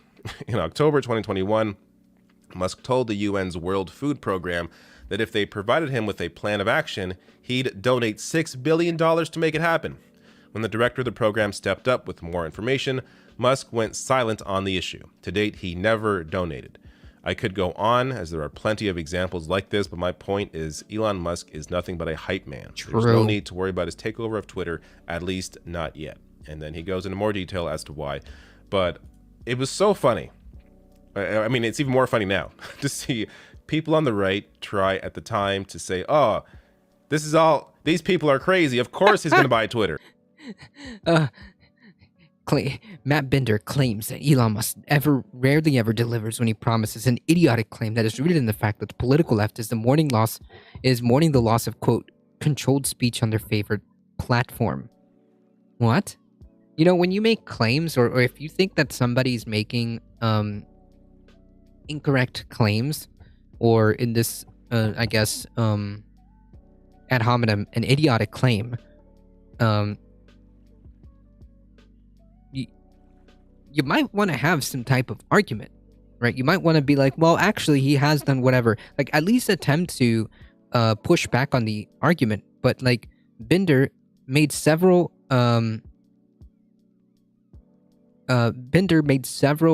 cases to make that point. He brought out several different situations and scenarios where, Elon Musk, there really isn't much of anything. Here's a big brain idea for government. Hire his engineers to NASA and cut Elon out. Yeah, instead of giving him all the billions of dollars. Jesus. Why not strengthen NASA's budget? That's a good idea. So here's an example of that. Ian McKelvey, who, based on his tweets, is a conservative and a big defender of Elon Musk, tweeting here back in April after that piece went out, saying, here Matt Bender claims that Elon Musk, quote-unquote, rarely ever delivers what he promises. An idiotic claim that is rooted in the fact that the political left is mourning the loss of controlled speech on their favorite platform. Right, and, like, not only that, like, do these, like, people think that Elon Musk, like, let's say if he took over Twitter tomorrow, do you think that he's going to make any significant, like, changes? No. No. I don't think so. No. Or it's a claim, if you actually read the article, based in who Elon Musk actually is and what he has done. And you also have another example here of how Elon Musk, hypes up these things or claims he'll do something and actually doesn't. This from Bloomberg. This is an expensive hobby. When Musk pretended in 2018 that he was going to take Tesla Inc. private, he had to pay the U.S. Securities and Exchange Commission a $20 million fine and stop being the chairman of Tesla's board. You're not really supposed to go around pretending that you will buy a public company. The SEC sometimes considers that securities fraud, but Musk is very rich and he can easily afford to pay $20 million for his little joke. His appetite for pretending to buy public companies was apparently undiminished. So I'll get to more on this piece. This is from Matt Levin. He's a lawyer, writer for Bloomberg here. Not a lefty. This is a capitalist, and he'll go over, as I will discuss, the reasonings that Elon Musk is giving and what may happen between Elon Musk and Twitter. The first thing he would do is read Grimes' DMs. True. Elon Musk announced Friday that he will abandon his tumultuous $44 billion offer to buy Twitter after the company failed to provide enough information about the number of fake accounts. Twitter immediately fired back, saying it would sue the Tesla CEO to uphold the deal. Twitter could have pushed for a $1 billion breakup fee that Musk agreed to pay under these circumstances. Instead, it looks ready to fight to complete the purchase, which the company's board has approved and the CEO has insisted he wants to consummate. So I gotta say, I am not usually in Elon Musk's his corner, but I hope he is not forced to buy Twitter. I really do not want him to own Twitter. I don't know. I honestly think that it's not going to change. Okay? you really think there's gonna be a massive change? What's the song? Here comes the old boss, the same. Here comes the new boss, the same as the old one.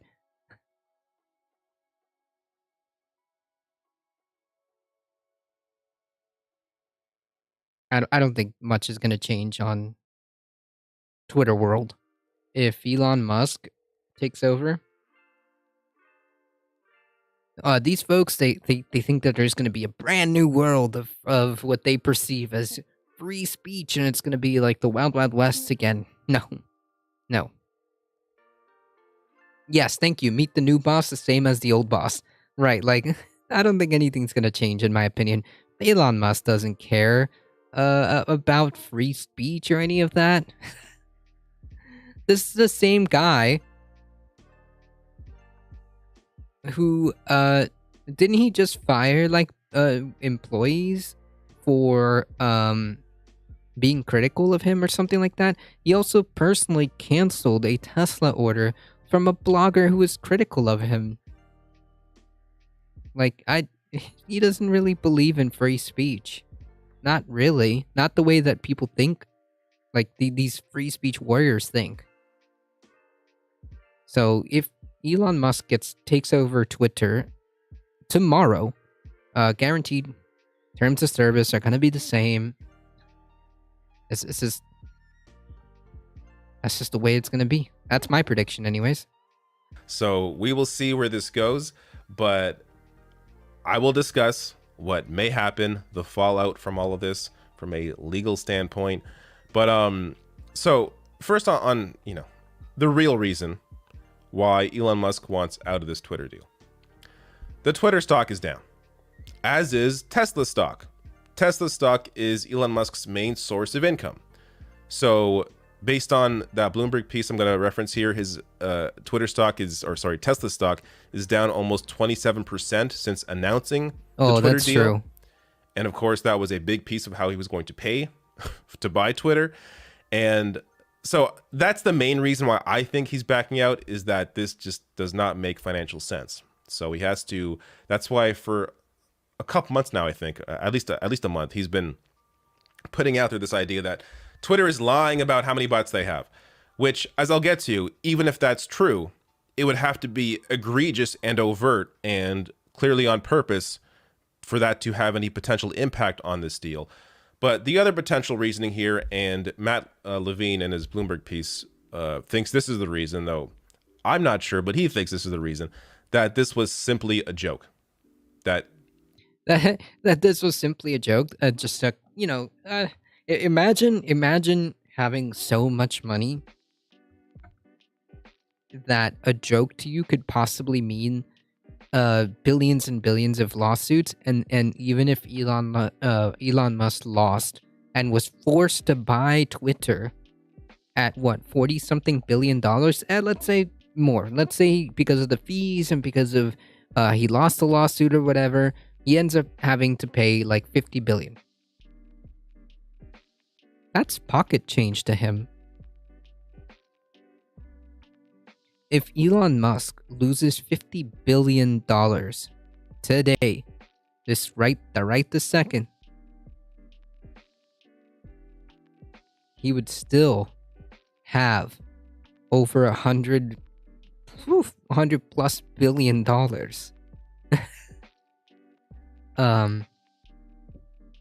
I don't know about you, but a system that allows that to even exist.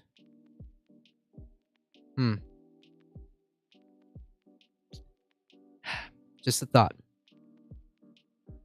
Yeah, to these guys, free speech means saying slurs, and if Tesla's any indication, yep. Shutting down unionization efforts, canceling orders to people who might be critical of him, firing employees for sending emails that are critical of him. Like, yeah, he doesn't care. Elon Musk never meant to buy Twitter. The whole thing's a joke, but it's a pretty expensive joke if he's actually forced to buy Twitter, or, I mean, at the very least, pay $1 billion to get out of it, if that's something that Twitter is even willing to entertain. Yeah, I mean, like, even $1 billion to him, that's like a half a drop in the bucket. That's a half of a drop of water in the bucket to him. But let's get to the reasons why Elon Musk is giving. He actually has 3 reasons for why he cannot possibly now buy Twitter. So the first one is that Twitter is lying about the amount of bots on the platform, which I find kind of interesting, considering that Elon Musk has been discussing how he wants to get rid of the bots on Twitter. So if he saw one of the big issues on Twitter being bots, which, by the way, those bots, the vast majority, in my experience, are right-wing, and a lot of them are out there defending Elon Musk. But let's say that that's what he claimed was the reason he wanted to buy Twitter, at least part of the reason, to get rid of the bots. So how can you both claim that and then say, oh, there's too many bots on the platform, so I can't buy it? It's a little bizarre. And from a more legal standpoint here, from Matt Levine, even so... Oh, Elon has never been known for making sense. So, Musk cannot get out of the deal just because one of Twitter's representations is false. He still has to close the deal unless the representation is false, and it would have a material adverse effect on Twitter. This is a famously underdefined term, but it generally needs to be a pretty catastrophic effect. If the bots are 6% of MDAUs, which is monetizable daily active users, whatever. If the bots are 75% of MDAUs and Twitter has been knowingly misleading its advertisers and Musk can expose that scam and advertisers flee and Twitter faces legal trouble for its fraud, then sure, material adverse effect. There is no evidence for this at all, despite Musk's months of looking for it. Also, it is obviously untrue. Companies advertise on Twitter because it sells products. People use Twitter because other non-bot people also use Twitter. So it is a useful and enjoyable social network. Elon Musk, who has far more... Now, hold on. I'll push back on that.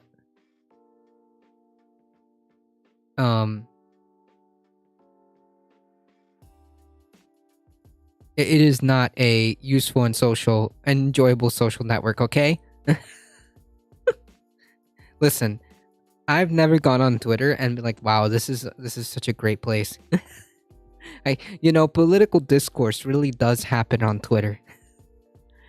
Hey, Carpe, Musk makes a great case for regulating wealth acquisition and wealthy people. Yeah, he's a perfect poster child. Companies advertise on Twitter because it sells products. People use Twitter because other non-bot people also use Twitter. So it is a useful and enjoyable social network. Elon Musk, who has far more interactions with bots than most Twitter users, is addicted to Twitter because it is full of real people. It's how he met the mother of some of his children, talking about Grimes. The pretense that Elon Musk has somehow exposed the secret truth that nobody uses Twitter except himself and some spam bots is just absurd, but we have to keep talking about it. It's so stupid. True. More enjoyable than Facebook, but that's not saying much. Oh, Facebook. Starchild, thank you for the follow. Appreciate that. Folks, if you have a second, please check out twitch.tv/carpetpacks. Go give him a shout out, all right? And I don't think I shout outed Left Flank Vets. I don't think so. But just in case, if you haven't already, please consider following Left Flank Vets I'm gonna get this right. Left Flank Vets, okay? Make sure you follow them. Make sure you showed some support, all right? They're fantastic folks, okay? Usually we catch them after the majority report. Okay, so on this first point, that Twitter is lying about how many bots they have. They're claiming 5%. Elon Musk saying it's way more, and it has this adverse effect on the platform. Apparently, from a legal standpoint, this is not gonna fly. So that's reason number one. Sounds like it's out the window. Reason number two is Twitter is not giving Musk enough information about the bot problem, which, as I'll discuss here from Matt Levine, is more plausible from a legal perspective, but still unreasonable considering Twitter has been complying with giving Musk the information that he's been asking for. So more on that here. When we last discussed this, I wrote Musk can ask Twitter, like, quote, give me the cell phone numbers of every one of your monetizable daily active users so I can call them and see if they're bots. And Twitter will have to decide if that is reasonable, if it violates any laws, etc. If they say no, Musk can disagree, and it might end up in court, with Musk having the ability to walk away if he wins. If they say yes, Musk can just keep asking for more things. Quote, tell us what all of your users were thinking about last Thursday. Why not? And he goes on to write here, Ringler's letter, Ringler is Musk's lawyer, makes it pretty clear that that's what Musk was up to. He'd ask for information about bots and they'd give it to him, and he'd ask for more, and he'd keep trying to get information that he could use to undermine Twitter's SEC reports. He buried Twitter. Yeah, so basically, the personified just continued to ask questions, right? In an avalanche of demands for data. So Musk has been asking for information, and he's been getting it. He's been trying again and again to try and trip Twitter up, and they've been complying and giving him what he's been asking for. So maybe it's, potentially he's asked for something that's just not tenable, but based on what is possible for Twitter to offer him, they've been giving him the information. So again, it shows a pattern here of Elon Musk trying to look for any way out of this deal. And up to this point, it really hasn't appeared to work. But again, this one is more plausible from a legal perspective because there could be a debate about what is or isn't acceptable for Twitter to give Musk based on what he's asking for. Now, the third reason that Elon Musk's lawyers give is that Twitter has not been operating as usual, which their reasoning for this is completely absurd. So Matt Levine goes on to write here, the third pretext is another covenant in section 6.1 of the merger agreement. Twitter promises to, quote, use its commercially reasonable effort to conduct the business of the company and its subsidiaries in the ordinary course of business between signing and closing. Ringler's letter argues that Twitter has not been running its business in the ordinary course. Yet, the letter, Ringler's letter, Elon Musk's lawyer goes on to write here that the reason for that is because Twitter fired a couple of high-ranking individuals, because they laid off some people, because there's a hiring freeze, and because some people quit the company. These are all things that happen in a normal business, including Tesla. So Tesla recently had a hiring freeze because Musk said they had a super bad feeling about the economy. You can What? Oh, man. Okay. Can't claim that Twitter is not operating ordinarily because of, people. I got a bad feeling about this. Quitting because of a couple of firings, because there's some layoffs, because of a hiring freeze, if you yourself are engaging in many of those same practices. So they are really grasping at straws here. I mean, just whatever they can possibly latch onto and try and argue from a very obtuse legal perspective. I mean, there appears to be nothing here. The only one maybe is the second one, because there's some argument about what is acceptable for Twitter to offer Musk in terms of information about the company. But even that, I think, is a hard sell. So based on all this information, they're clearly feeling squeezed by the rising.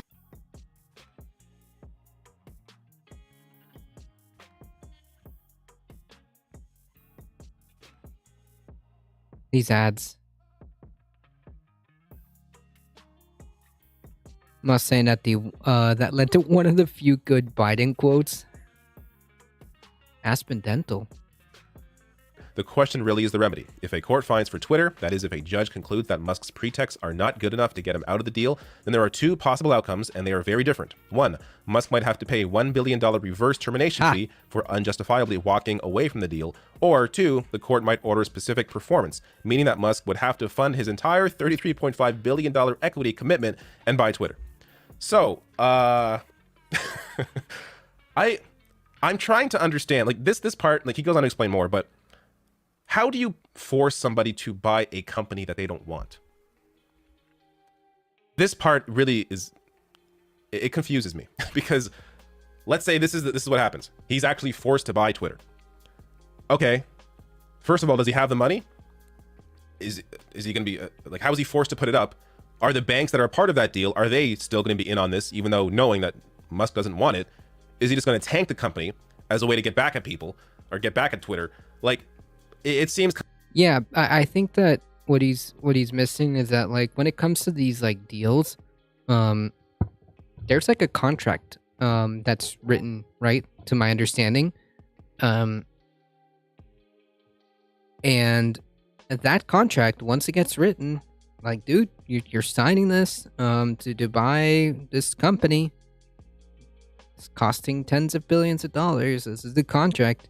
You can't just back out of it once you agree to it, right? That's what I'm thinking that is. Kind of bizarre to try and force Elon Musk to actually own the company. But I guess that is a potential here. And I think the more likely scenario is that he will have to pay the $1 billion in the reverse termination fee. Because I can't imagine him being forced to buy the company. But from a legal perspective, I guess that's possible. So again, if you want more of a breakdown here, I'll link to this piece in Bloomberg below the video. It's very well written and an interesting read. But what a bizarre turn, or just a bizarre story generally. To have another example here of Elon Musk essentially trying to buy publicity by claiming he's going to do something when he doesn't actually do it. And I mean, I didn't even get into the whole, his claims about his high-speed rail project that ended up being just a tunnel for Tesla cars. Like, there are so many things that Oh, that was a good meme. The Hyperloop. he has claimed that he will do that he did not do. This is another example of it, and one that may end up being a very expensive mistake for Elon Musk. Yeah, I mean, that part, really. I mean, like, if there was any illustration of, like, what the problem is here, is the fact that even if he was forced to pay $1 billion, that's just a half a drop in the bucket. If he was forced to pay 45 billion, 50 billion, that is but a drop. That's a couple drops in the bucket for him. No big deal. That's a problem. That's a problem.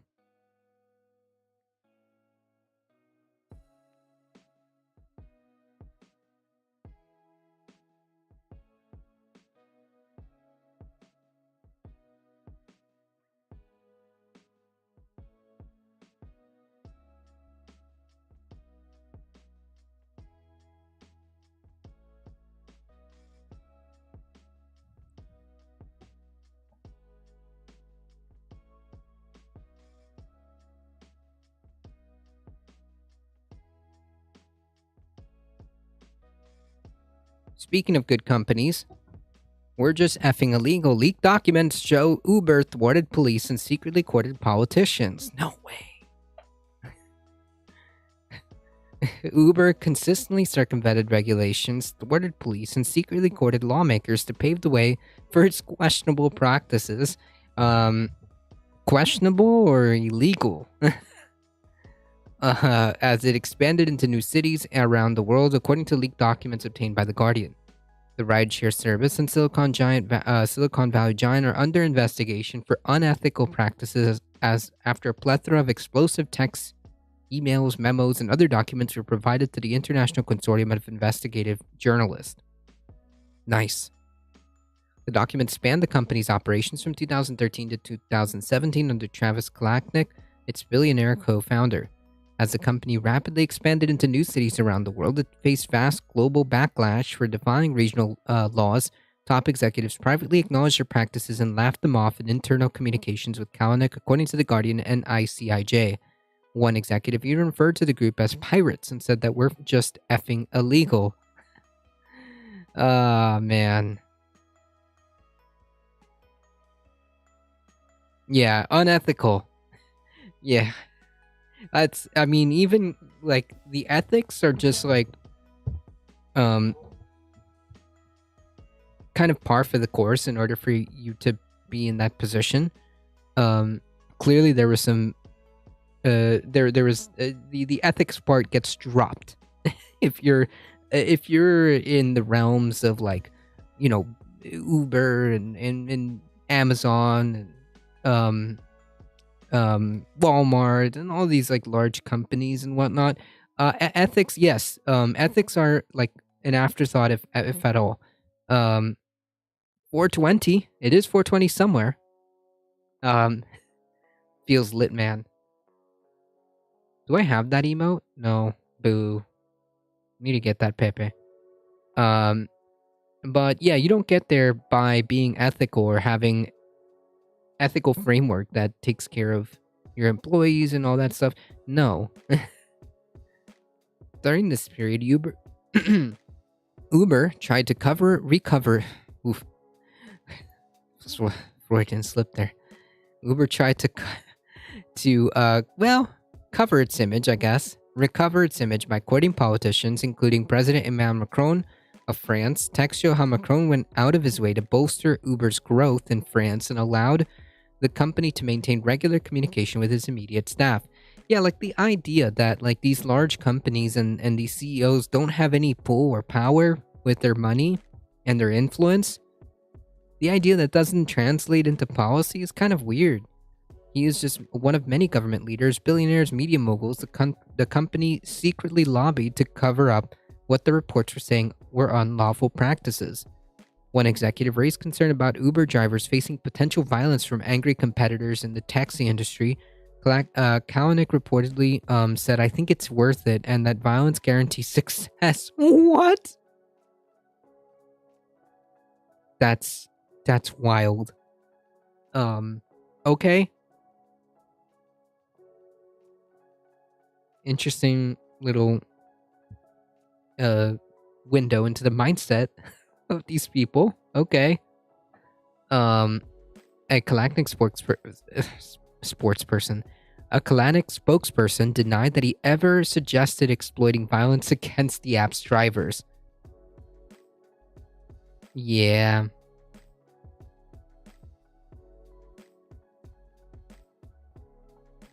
David Spurgeon, a spokesperson for Kalanick, I don't know. It's Kalanick for me now. The former CEO said the consortium of investigative journalists is putting forward a false agenda. Okay.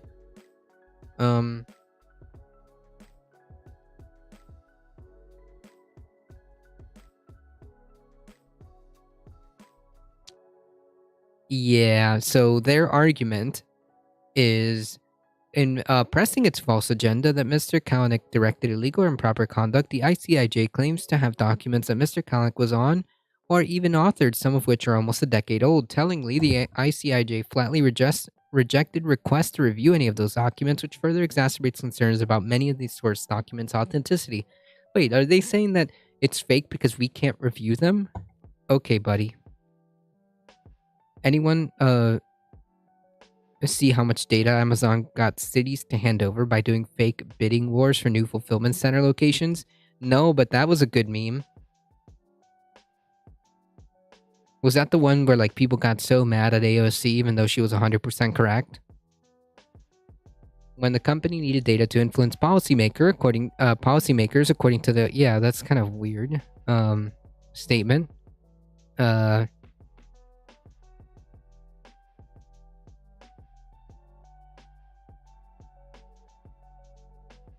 Yeah, pretty much. Okay.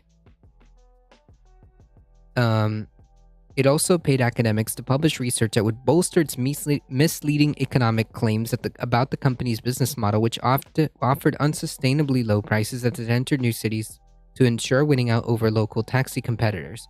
In response to the leak, Uber issued a statement acknowledging mistakes and missteps, but it insisted that current leadership had transformed the company. You can trust us. More than 180 journalists are investigating the Uber files and will be publishing a series of reports dissecting over 124,000 documents in the coming weeks. So this was just leaked. Oh, man. I mean, who could have seen it coming? A sketchy business model.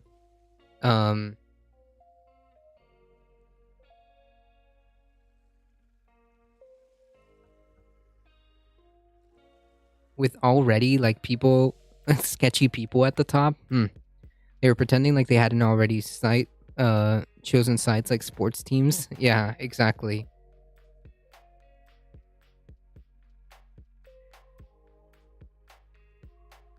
Totally normal, totally cool. And apparently, despite what clearly seems to be some illegal actions, we have yet to see any serious action. This should prompt investigations in an ideal scenario. This should prompt investigations. Be like, whoa, hold on, slow your roll. We gotta take 5 and look at what exactly is going on with this company. I suspect they may need to look into other gig economy kind of like companies, right? I mean, the red flag should have been the moment they were trying to fight the idea that their drivers aren't workers, like aren't employees, right? Like that should have been red flag number 1. But nonetheless, it's funny how like they keep finding them doing legally questionable things, and yet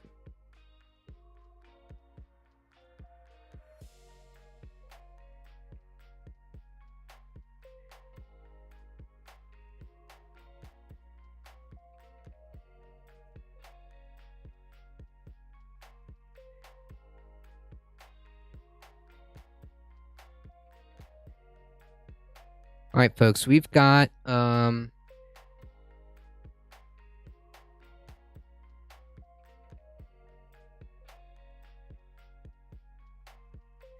think one more.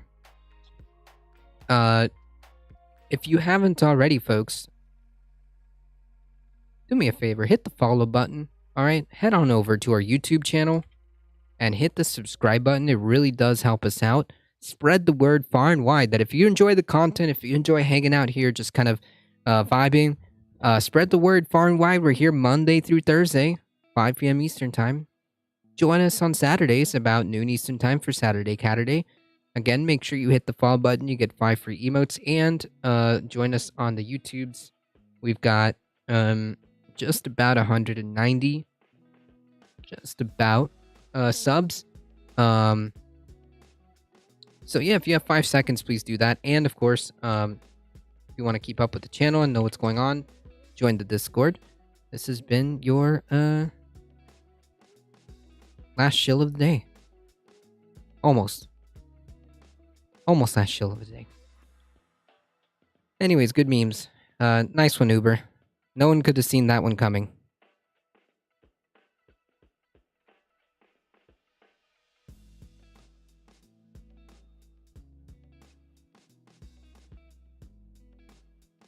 So I guess really quickly, content warning.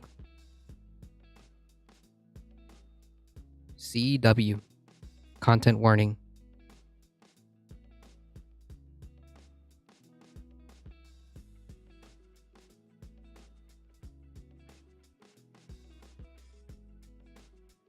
All right, folks. Texas synagogues cancel services after threat to the Jewish community. Of course, in Texas. Texas synagogues cancel Shabbat services on Saturday, both in person and online, after the Jewish Federation of San Antonio said there was a threat to the Jewish community. Temple Beth in San Antonio posted on Facebook Saturday morning that services were canceled because they had received information that the safety situation for Jewish synagogues in San Antonio today is not, quote, optimal. This is just the reality of it. I think last week or the week before, sorry if my memory is a bit hazy, but we got reports that there was some anti-Semitic stuff, anti-Semitic garbage being, just those pamphlets being tossed around. Excuse me. Patriot Front has been seen marching around, doing their little Nazi shit. These folks are getting way too comfortable, folks. Way too comfortable. The ADL have said have been working with law enforcement in Texas for more than 72 hours around a series of threats targeting a Texas synagogue. They said in the past 24 hours they've been notified of a specific and credible threat. They have since said that the immediate threat was brought to a resolution with the, quote, apprehension of a suspect. They should put that guy all over the place. Like, be as public as possible. Out these people. Like, I'm talking about, like, the police transparency. People need to be aware that this is a legitimate thing. Okay? The synagogue said it was partnering with community agencies, the FBI, and law enforcement to ensure its worshippers are safe. It's not the only synagogue in Texas that made that call. And, like, that's the point, right? Like, intimidation, fear. That's the name of the game. Even if it's a fake threat. The Jewish Federation of San Antonio put out a security alert saying the FBI informed them of a possible threat to an unconfirmed Jewish community facility in the San Antonio area. After communicating with all local synagogues and organizations, it's recommended that all formal Jewish gatherings be suspended until further notice. Man, that's so sad. Honestly. That's messed up. It is heightened threat environment in the wake of the horrific acts of domestic terror in Highland Park, Illinois. We urge all communities to maintain a heightened sense of awareness and immediately report any suspicious activity to law enforcement. We are grateful to the FBI, state, and local enforcement for their proactive work in investigating these potential threats, ADL CEO and National Director Jonathan Grenbalt said in a statement. Shalom Austin sent a message to the Jewish community today, which forwarded to KXAN, saying that it was in contact with Jewish leaders in San Antonio and that it will update the community if further action is needed in Austin. In these very challenging times, we take all reports of anti-Semitism and potential threats seriously and urge you to report anything that seems out of the ordinary in the community. Of course, if you see something, say something, kind of deal. And the fact of the matter is that these are very real threats. These are very real threats. These are not some made-up hyperbolic statements.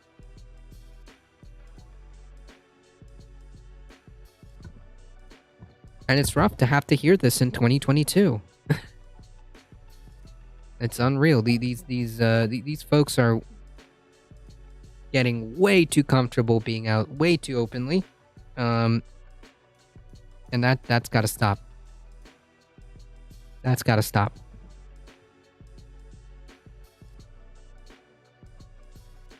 If you see something, say something.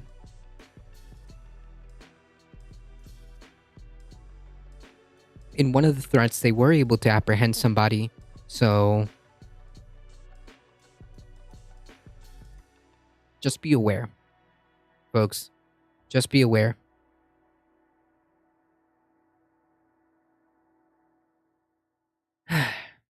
Alright, folks, unfortunately, that is all the time I have today.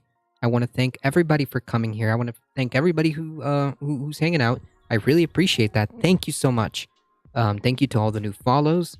Thank you to the subscribers. Thank you to the biddies. And thank you to Left Flank Vets for sending their wonderful folks over here. So please, once again, go check out and support twitch.tv/leftflankvets. We often go there straight after the majority report. So I believe, in fact, there was a stream maybe 2 weeks ago with Matt Leck from the majority report went on with Marcus, and oh man, was it Griscom? Ooh, oh, I'm embarrassed now. Shoot, was it Matt Leck and Grissom that was on with Left Flank Vets with Marcus? I forget. Man, that's embarrassing. Alright, if Marcus wants to chew me out for that one, that's fine. But we usually yes, Leck and Griscom. Ha! You see, I remembered. There we go. Yes.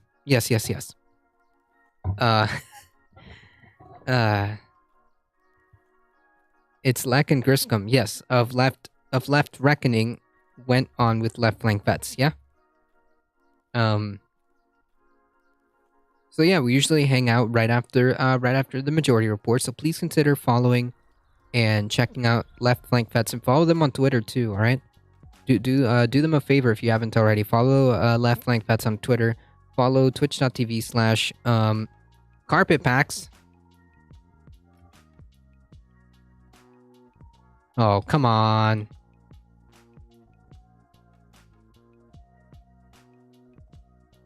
I know how to do this. I know how to do shoutouts. There we go. I know how to do shoutouts. There we go.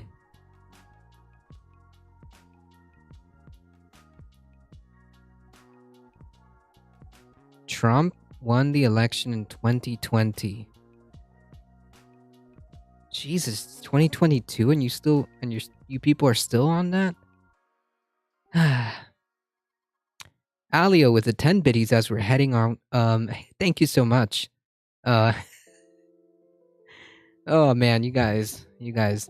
I appreciate all you folks, wonderful folks. If you guys see any diamonds in chat, okay? Please feel free to check them out. They're usually content creators, streamers, YouTubers, some type of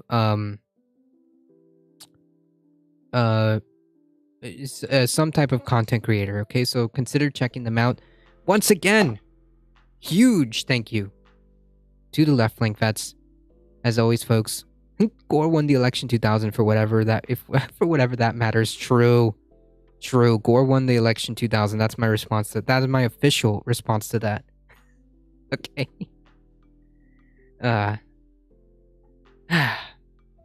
Alright, folks, as always. Oh, man. Please stay safe. Please take care of each other. I love you all, and I hope to see you guys in the next one. See ya. Yeah, Clinton won in 2016, to be fair, true. Yeah, I mean, if we're just gonna do that, then I guess. Oh, you know what? I get to raid Riverboat Jack. Since we're on the evening, time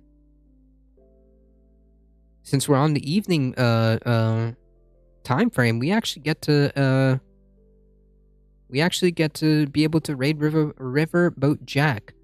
Man, I haven't seen her content in a hot minute.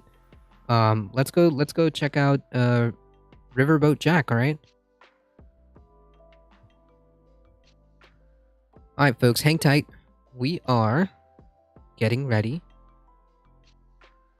Hang tight. And make sure you show lots of love to Riverboat Jack, okay? Lots of love from the Left Flank Vets community. Lots of love from the ADT community. So let's get some hype, okay? Let's get some hype for the wonderful Riverboat Jack. We're heading out, folks, in 5, 4, 3, 2, 1.